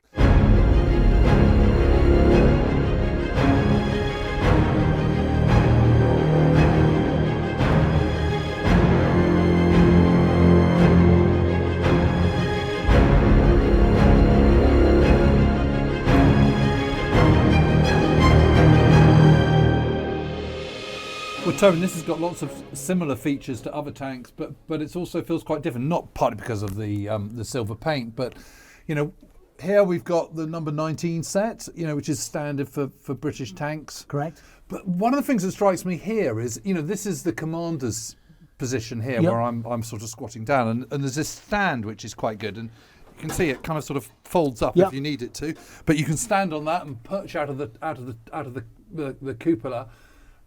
1, 2, 3, 4, 5, 6, 7, 8 periscopes. Yeah. I mean, one of the problems that you have as a tank commander is that you've got to put, to see, you've got to have your head out the turret, and of course that makes you very vulnerable. Yes. The moment you put your head down and close the hatches, you're effectively blind, but not quite so much That's in the right. Cromwell, where actually the visibility and the number of periscopes far exceeds any other tank I've been in. That's right. Well, this is a later cupola, but it's still a wartime cupola. And the original ones had 2 periscopes, which had all the problems that you mentioned. Whereas with this one, you can actually turn the cupola, you can pick which of the scopes you actually want to look out through. Yep. Technically, they call them episcopes, not periscopes, because Right. they only move in one direction. Right.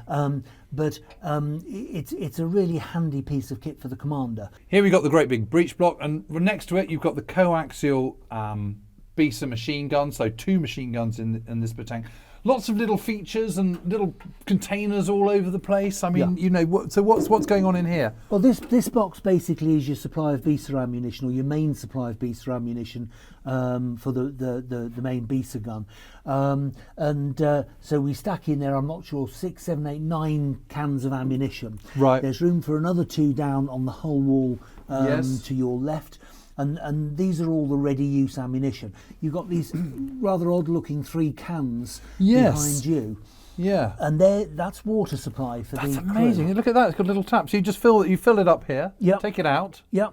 fill it up, and then if you're a bit thirsty, you can just turn on Yep. this tap and out it comes. And you've got to remember that these guys, they set off in the morning in the tank, and they were doing their job, which might be fighting, or it might just be sitting, watching, Yeah. getting ready. But they're stuck inside the tank, and it's hot, and it's horrible, basically. And so they are going to get thirsty, and it means they've got plenty of water. There's all sorts of other things. We've got a spare striker tin here. This gives you a spare firing mechanism that fits on the back of the breech block in case you have a malfunction.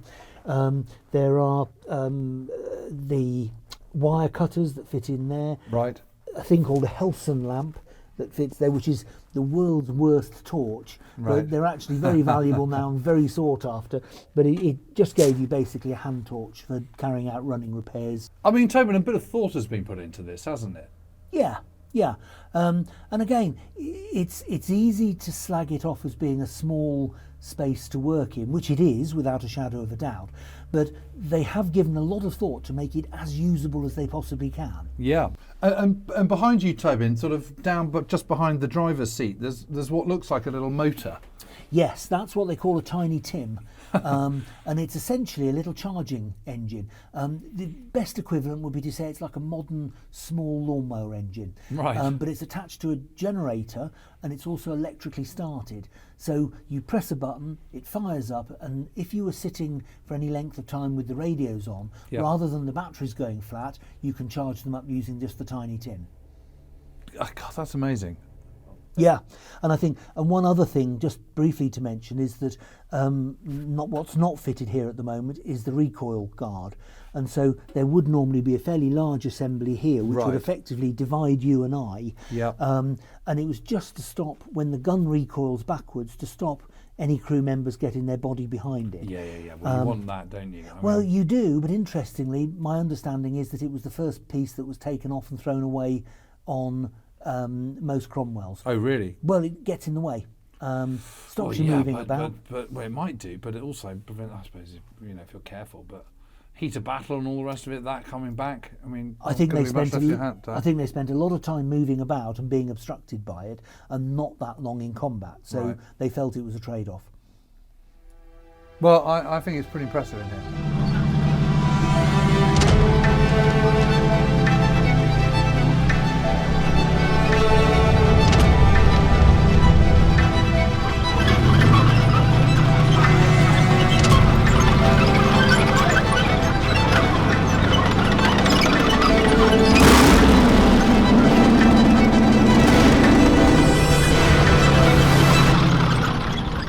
Well, Tobin, I've got to say I am mightily impressed with the speed and manoeuvrability of this. It's really quite a nippy vehicle. You can do a lot with it. Yeah, you absolutely can. And I think it's often sort of underappreciated what an advantage that is. Because, I mean, obviously this is not competing with a Tiger or Panther in terms of armour or in terms of gun size. But what people noticed in that kind of last 11 months of the war in Northwest Europe is that he who hits first tends to come out on top, regardless of the gun. Yes. And what this low profile gives you is that ability to kind of, creep up, hit behind a hedgerow, manoeuvre, and also if someone then sees you, then you can get the hell out of there really, really quickly. It's that overall combination of firepower, armour, manoeuvrability, size, all the things which you need if you're going to actually survive on the battlefield. I think it's a nice package. We'd started to get our act together in terms of the tanks we were producing, and this did the job. This was a very good medium tank. Yeah. You can see that we followed the idea of it right the way through till after the war, so it must have been pretty good. Well, one of the criticisms of the Allies in the Second World War is that they were too slow, too stodgy, too kind of sort of, cumbersome in their approach. But actually, if you think about this, immediately after, this absolutely held its own in Normandy, but after Normandy, and then you've got the kind of the big breakout and the Great Swan across northern France, over the River Seine, up into Belgium. Leading units with these are doing 75 miles a day, 300 miles in 5-6 days, something like that. That is really, really going some. And actually, that's quicker than the Germans achieved from Germany to France, the French coast, the Atlantic coast, back in May 1940 at the height of the Blitzkrieg. And of course, as we know, the Germans were kind of renowned for their speed of manoeuvre and all the rest of it. So it just goes to show what can be done when you've got tanks like this. Yeah, and in essence what we'd done is turn Blitzkrieg round onto the Germans, and we were suddenly putting up together an all-arms force which was quick and was designed for purpose, and the Germans could no more handle it than we could back in 1940. No, absolutely. Normandy was never a place for tanks like this to be fighting, well, for any tanks to be fighting, and it was in that breakout and when it was rolling up effectively the Third Reich and getting to the heart of matters that these vehicles absolutely came into their own. Yeah, and just gave the whole of the British Army, a real speed and flexibility. But there's another thing that this tank can do, which no other tank can do, and that was during Operation Market Garden. And these were leading the way with 30 Corps as they were trying to open up that corridor towards Nijmegen and Arnhem.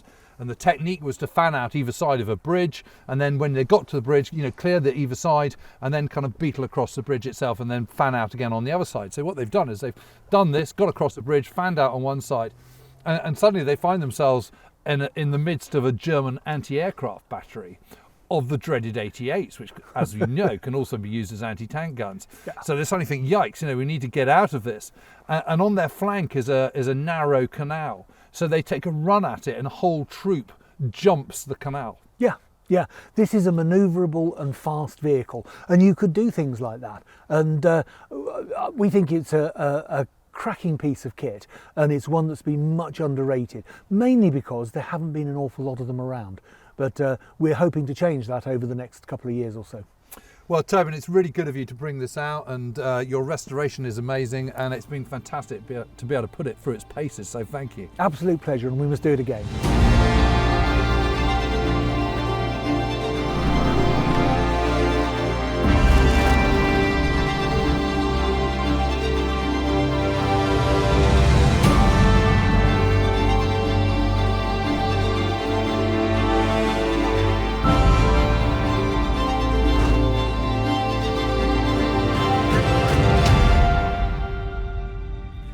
Well, I've got to say, I'm pretty impressed with this. I really am. I mean, British armour gets a really bad press in the Second World War.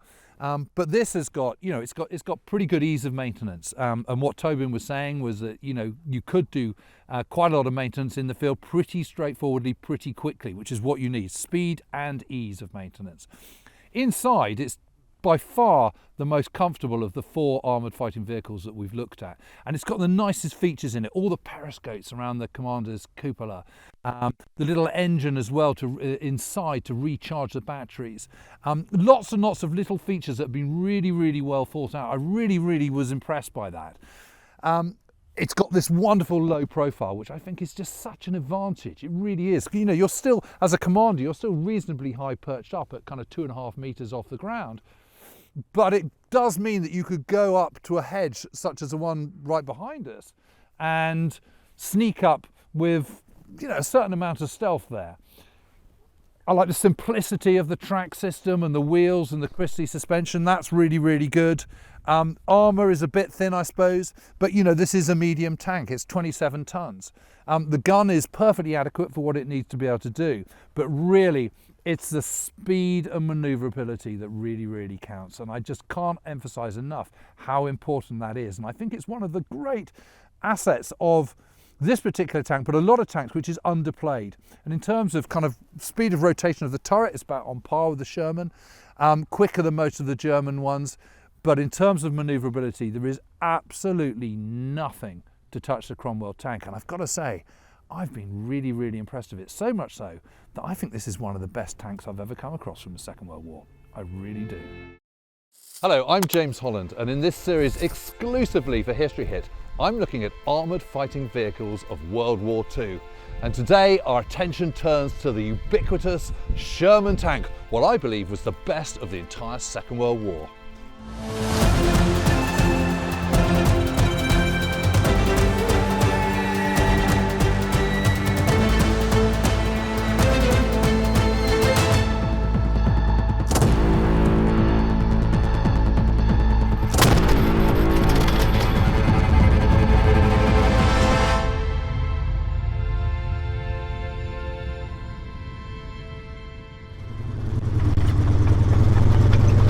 The Sherman tank is probably the most recognisable armoured fighting vehicle of the entire war.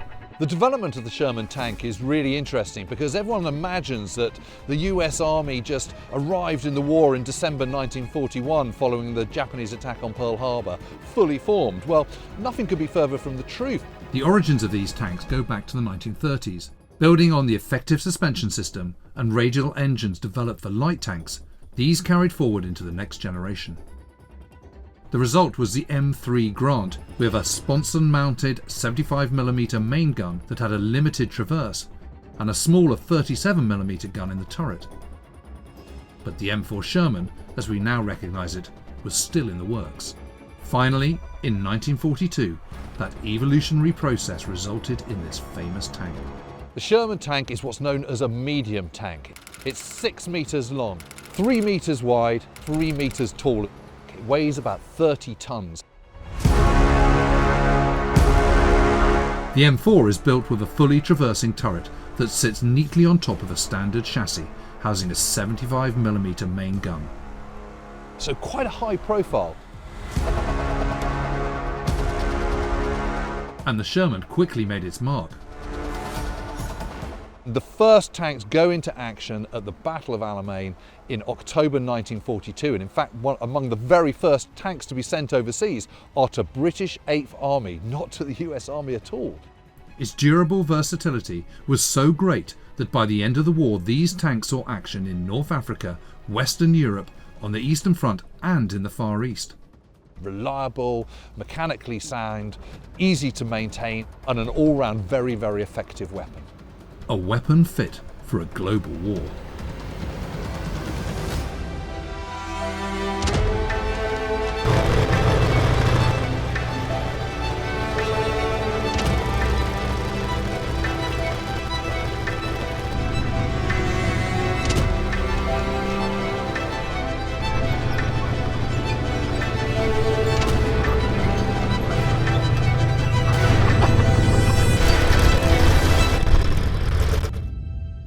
Well, to help me unpick the Sherman story, I'm joined today by Professor John Buckley of the University of Wolverhampton.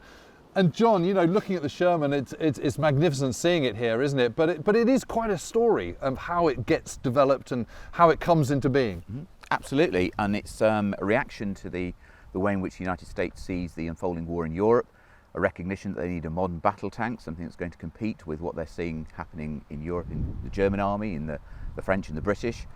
They learn from those some of those mistakes and those issues, and they move through various stages in order to create a tank which is reliable, a good platform for a decent gun to deal with soft targets and hard targets, and so the Sherman is the reaction, or the M4 as it's known in the United States, is a reaction to that in order to see how the war is developing. So what are those lessons they're learning from kind of France in 1940?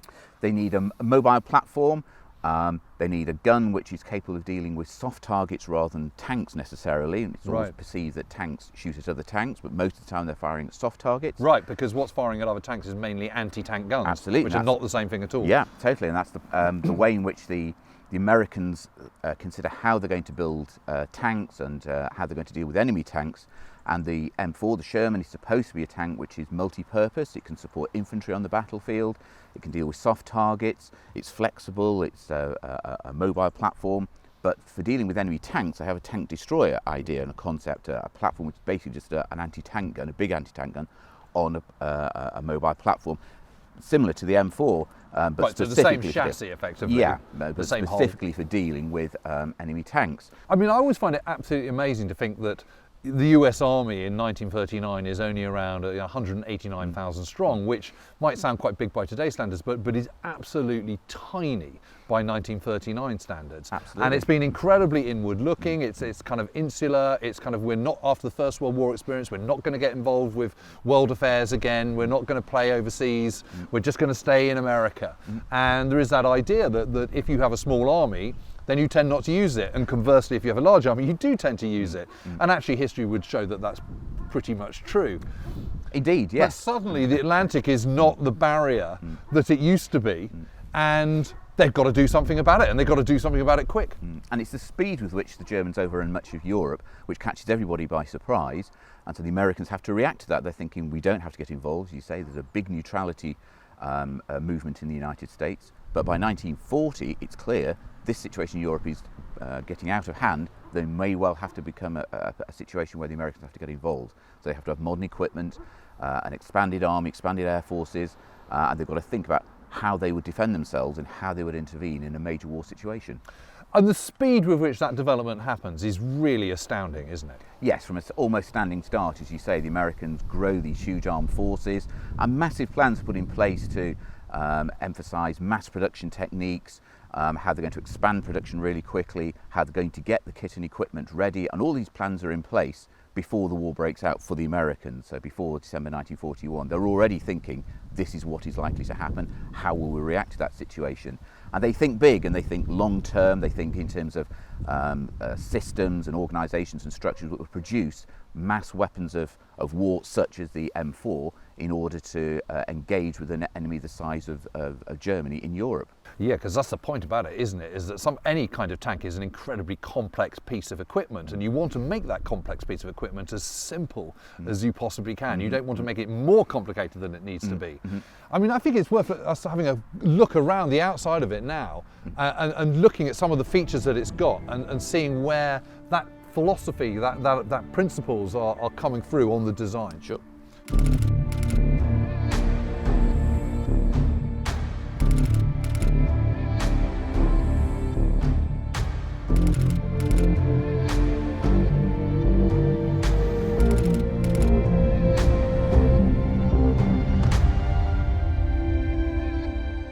Well, John, talking about making something that's complex as simple as possible, look no further than the track and suspension system, because what have you got? You've got 7 wheels, 3 lots of 2 plus the end one and then the sprocket, compared to, say, the Jagdpanther or the Panther with its 18 per side. Much less to deal with, and you can see the suspension bogies here are on the outside, not on the inside, which means you don't have to kind of take the whole track and wheel system to pieces to repair it.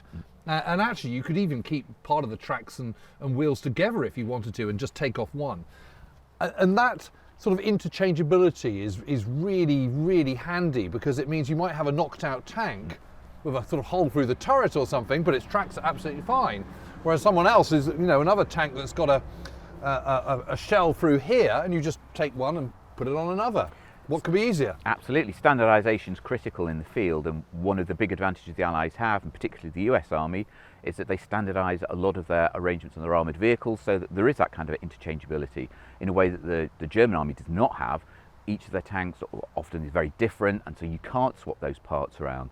And ease of maintenance in the field is critical. You want your crew to be able to deal with many of these issues as much as you can, rather than getting specialist engineers in to deal with things. And if you can make it straightforward, it's simple, they can solve a lot of the problems in the field. And John, I suppose another point is that when the Sherman first comes into the front line in the second half of 1942, for the most part the Allies are going forward, so they're sort of retaining the battlefield, aren't they? Which means, once the day's fighting's gone, armoured recovery vehicles can come onto the battlefield, beetle around, pull them out and get them repaired again. Absolutely, and once you are advancing and you're able to win the battlefield, you're able to pull those tanks back into the line, get them fixed, get them back into action straight away. And those kind of advantages are enhanced by the fact that the vehicles themselves are easily maintained. You can get them back into action fairly quickly, and you've got plentiful supplies, you've got a plentiful line of communication supply back to the materials that you need in order to keep the vehicles back in action again. Now the Sherman is one of the more reliable vehicles compared to certainly British tanks in the early stages of the war, where they broke down all the time, and there was a real problem by 1941-42, which is why the British Army loves the M4, the Sherman, when it comes in, because it keeps going, it moves, whereas a lot of British tanks don't. So they are reliable, but nonetheless, breakdowns and problems on the battlefield are often caused by mechanical issues and things as much as by enemy action. So having the ability to control the battlefield after an action and recover your vehicles, and then have a vehicle like this which is easily maintained, gives you a huge advantage. And just sort of moving along, you can see this has got this kind of moulded hull here, and they had different types, because you could also have kind of flat-sided Sherman tanks. And again, I suppose that suggests the basic soundness of its original design, where different manufacturers can manufacture these in different ways and yet still produce something which is absolutely one and the same. Absolutely, yes, and the chassis, the basic chassis, is used on a whole range of vehicles, as well as the M4. It's used on the M10 tank destroyers, the M36 and so on, so have similar kind of layouts and so on. So you're just building different superstructures on the basic chassis, because it's reliable, it works, and you've got that interchangeability option again. And John, you can see they've got this extra armour plate here. This is obviously to protect the commander in the turret and the lap gunner co-driver here. But again, it sort of shows the kind of flexibility of the Sherman, that you can add these things on if you need to. And these are a reaction to later war situations where there's concern about the armour protection on the Sherman being inadequate. So these are placed at various points in order to enhance the protection. There's a debate about whether they made that much difference actually, because the kind of ranges that actions were taking place in Northwest Europe in 44 and 45, enemy anti-tank fire would just go through the Sherman anyway. But it made a gesture towards the crew that an effort was being made, and particularly around the ammunition stowage bins and so on, which were on the inside of the tank. They were trying to protect those. So it's a gesture towards making the tank more survivable. Whether it made any real difference or not is probably open to question. Coming forward to the front of the tank, so lots of interesting features here. I mean, this hook, for example. I mean, you've got them at all four corners of the tank. This is what enables it to be winched off the quayside into a ship. You know, whether that be a landing craft or whether that be a Liberty ship that's going across the Atlantic. You know, a very, very important but simple feature of the tank. And I suppose actually what you can see, the advantage of the 75mm gun is it's not extending beyond the tank, which means that you know very clearly how many you can fit in a landing craft, whether it be landing in North Africa or Sicily or southern Italy or indeed the D-Day beaches on Normandy. All these things are huge advantages. And yes, you can have a bigger tank, but that takes up more room on a ship. You know, so it's constantly kind of sort of weighing one thing against another, isn't it? Yes, and the Allies have that problem. They've got to project their force against the enemy into continental Europe. You've got to manoeuvre, transport these vehicles to different theatres. So those kind of issues become critically important. And we were talking earlier about sort of ease of maintenance. You know, here, just under here, you've got the transmission, the gearbox. And look at this, okay, some pretty hefty sort of wrenches are required, but you can just bolt this section off, get into the main compartment of the tank, pull out the gearbox, put another one in. It's not a big operation. It can be done in the field very, very easily. Absolutely, and the ability of the crews to be able to deal with some of those issues easily themselves makes the tank more maintainable in practice. And when you look at the turret and the gun mantlet, I mean, it does have a high profile. You can see on the top the cupola, which is rotational. It's got sort of armour plate hatch. The height of it is a problem, and certainly crews felt that they were very vulnerable. And of course, if you're a tank commander and you've got half your body and your head out of it, you feel very, very vulnerable. But of course, it gives you advantages as well. Yes, and German crews captured in Normandy after the war argued that actually the Sherman's high profile was an advantage in the close terrain, because you could have a greater ability to see what was going on at certain times. You could see over particular obstacles and things, which are low profile tanks, okay in the defence, but not when you're trying to manoeuvre around too much. So it swings and roundabouts with the profile.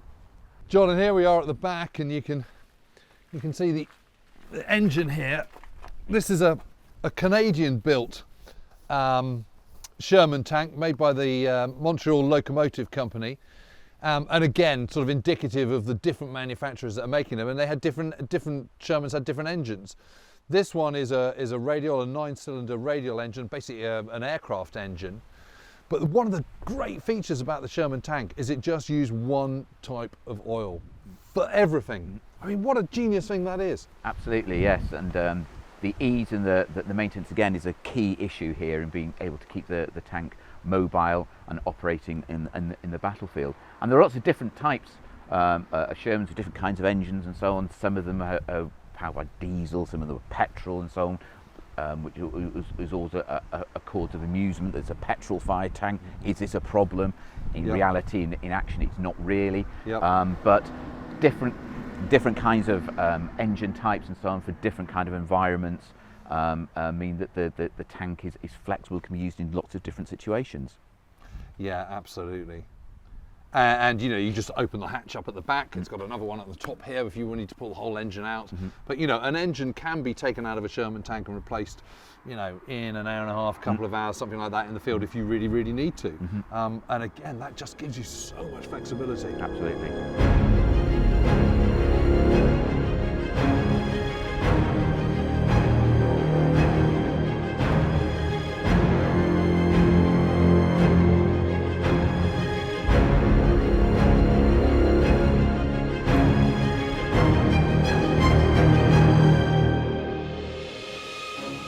Well, John, like all other tanks of the Second World War, it's pretty cramped in here. I can tell you it's not as cramped as the T-34, but it's not saying a huge amount. Obviously painted white so that it's easier to see when you got the hatches down.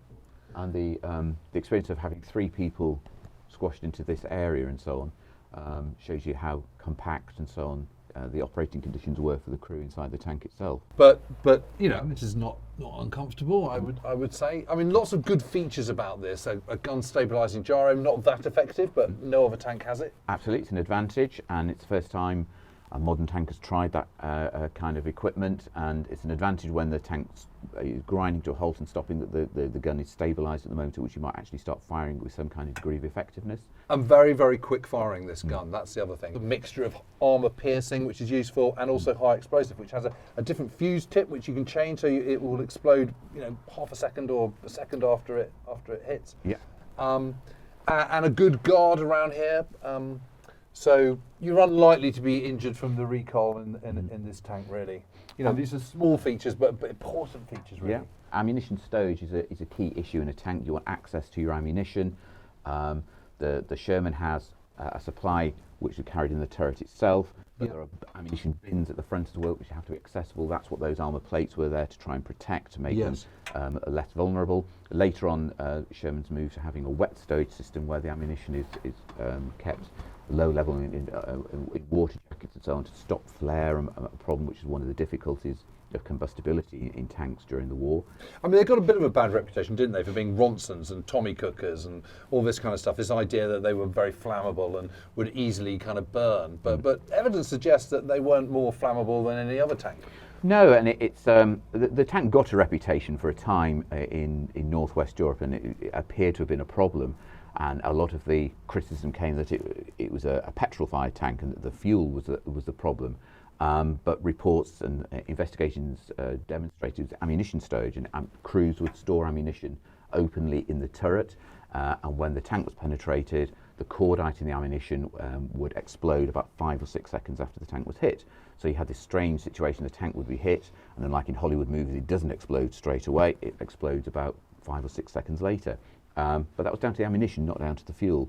Once crews started to use different kind of ways of storing the ammunition, and wet stowage came in, that problem started to go away.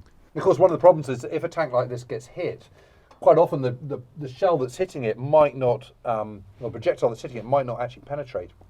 But what it does do is it punches out a glob of metal from the inside, one big lot, and lots of smaller lots, spalling. And of course, this is white hot. And if a white hot bit of spalling penetrates the casing around the ammunition, around the propellant of a shell, that's when your problems start to arrive. Interesting that one of the features later in the war that the German tank complained about was that the armour plate on their tanks wasn't as effective or as high quality as it had been earlier in the war, and they splintered and shattered far more than previously. Allied tanks don't particularly have that problem. Yeah, I mean, when you're sat inside the belly of a tank like this, you cannot help but think about the experience of the crew, though, can you? And what it must have been like in here. And you know, there's 5 of them in a very small space. It's all Christian names, really, because there's no room for a kind of formality in a tank. You all have to completely trust one another and trust them in the job that they're doing. The smell in here, you know, after a day would get pretty ripe. Body odour, urine, cordite, smoke, fumes, oil, rubber. Quite a cocktail, really, and you know, no nod to the health and safety executive, really. No, none at all. You just have to get on with it, and you can see why crews would complain about or suffer from the difficulties of this kind of environment and fighting on for a sustained period of time. Often 12, 15 hours a day, you could be stuck in something like this. No access to the outside, or very little access to the outside. It takes a special kind of resolve to be able to cope with that for sustained periods of time. Yeah, and when you think about a tank commander, particularly a company commander or squadron commander in the case of the British, you know, you just think about the awesome amounts of responsibility that they've got. You know, they've got to have their head and shoulders out, because otherwise you're using periscopes. And the periscopes are kind of next to useless. You've just got this very, very narrow vision, and it's sort of discombobulating, really. You need to see that 360 degrees. So you're vulnerable. You've got to concentrate the whole time. You've just got to be watching. every decision you make might be a matter of life and death. So, but you can't faff around. You just got to make it just like that. You're on your feet the whole time. You've got to concentrate all the time. So the physical and mental strain of doing it must have been absolutely immense. And of course, it's an incredibly dangerous business. That's not got anything much to do with the tank itself. That's just the nature of tank warfare.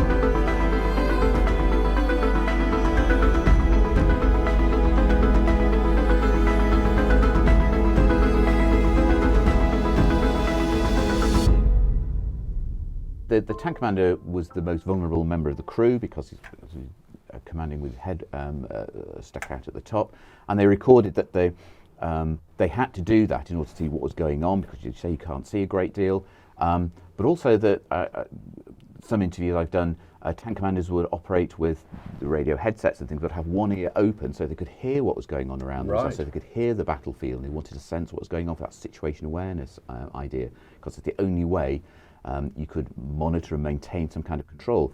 If you're a troop commander and you're commanding not only this tank, but 2 or possibly 3 other tanks as well, you can see the level of responsibility and the difficulties of commanding in battle in those kind of situations. Yeah, absolutely, and you need headphones because just to communicate with your crew, there's a tank crew intercom, and then there is the wider net to keep you in contact with the rest of the squadron stroke company, and then another net which is to keep you in touch with the rest of the regiment, so or battalion, whichever way you're looking at it. But there's a lot to listen to, a lot to watch, a lot to concentrate on. And as you say, you know, in high summer, very, very long days, perhaps starting at 3:30 in the morning, 4 o'clock in the morning, and not finishing till past midnight. Absolutely, and I mean, a further level of complication was communicating with infantry formations. One of the key problems you have is how a tank commander or troop commander cooperates with infantry formations Yes. around them. It's an extra layer. You've got to talk to people in kind of a different language, with different situations. How do you communicate with them within this kind of environment? It's another layer of difficulty. And that involves commanders getting out of the turret quite a lot, doesn't it? Clambering down, going and talking to the infantry. And of course, the moment you get out, you're then vulnerable again, then you've got to get back in again. And of course, in a high profile tank like this, yes, that gives you extra visibility, but that also makes you more vulnerable.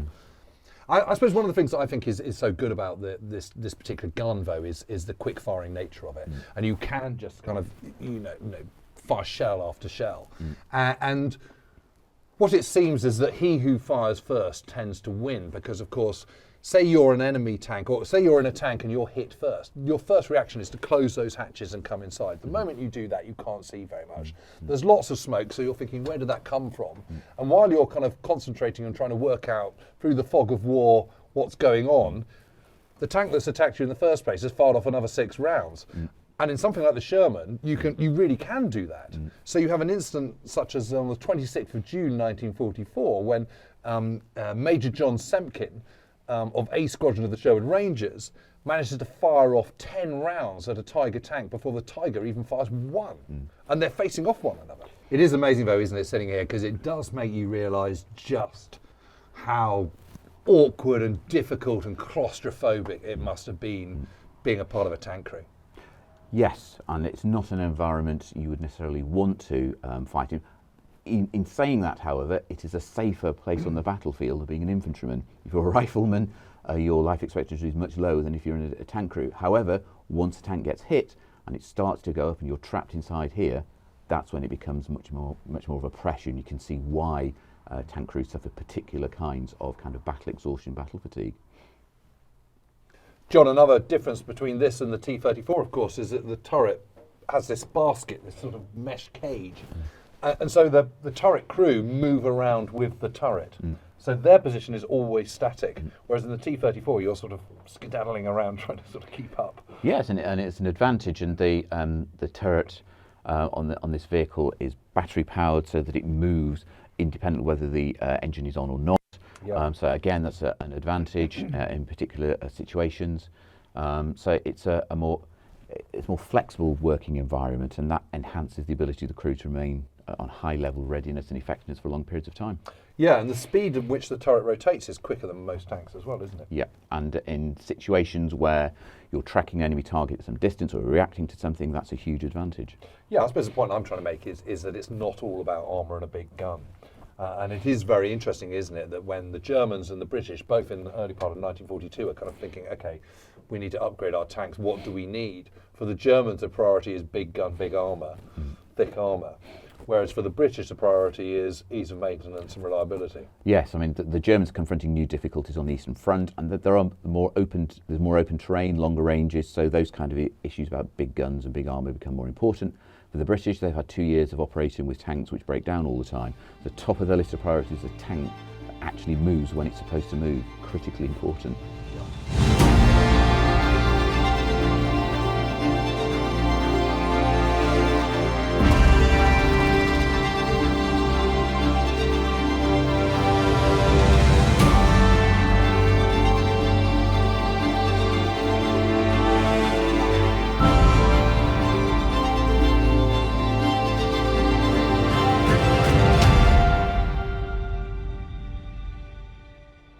John, I mean, one of the things we haven't talked about yet is just the sheer numbers of the Sherman tank. I mean, it's not quite up there with the T-34, but 49,000 of these and 74,000 Sherman hulls, you know, showing how versatile it was, that it could be used as mobile artillery, as armoured personnel carriers and tank destroyers and so many different things. It's a perfect weapon for a mass industrial war. It needs to be produced in huge numbers. It's got to fight in a whole variety of different environments and different situations and scenarios. It's got to have flexibility, it's got to be reliable, and it's got to fulfill a need, and that's the need that the Allies have at that particular point in the war in order to take the war to the Axis powers. Yeah, and let's not forget that it's not just North Africa and Northwest Europe where these are seeing action, but it really is all around the world, you know, Southeast Asia and throughout the Pacific too, and that counts for a lot. It does, and in terms of a flexible weapon for a major series of campaigns against Axis powers, you need a weapon like the M4 Sherman. Well, John, it's been great having you here today, so thanks for joining us. I mean, I've got to say, for me, the Sherman is just tops. Okay, so, you know, it doesn't have as big a gun as the Panther or the Tiger, and it doesn't have as much armour. But you can't look at tanks in the Second World War just on those criteria. There's so many other things to think about as well. And in the round, it just starts building up all those points. You know, its versatility, its reliability, its ease of maintenance, the fact that you can put it in all different types of shipping, the fact that it can see action all around the world, you know, that really, really counts. So for me, the Sherman tank is absolutely the tops.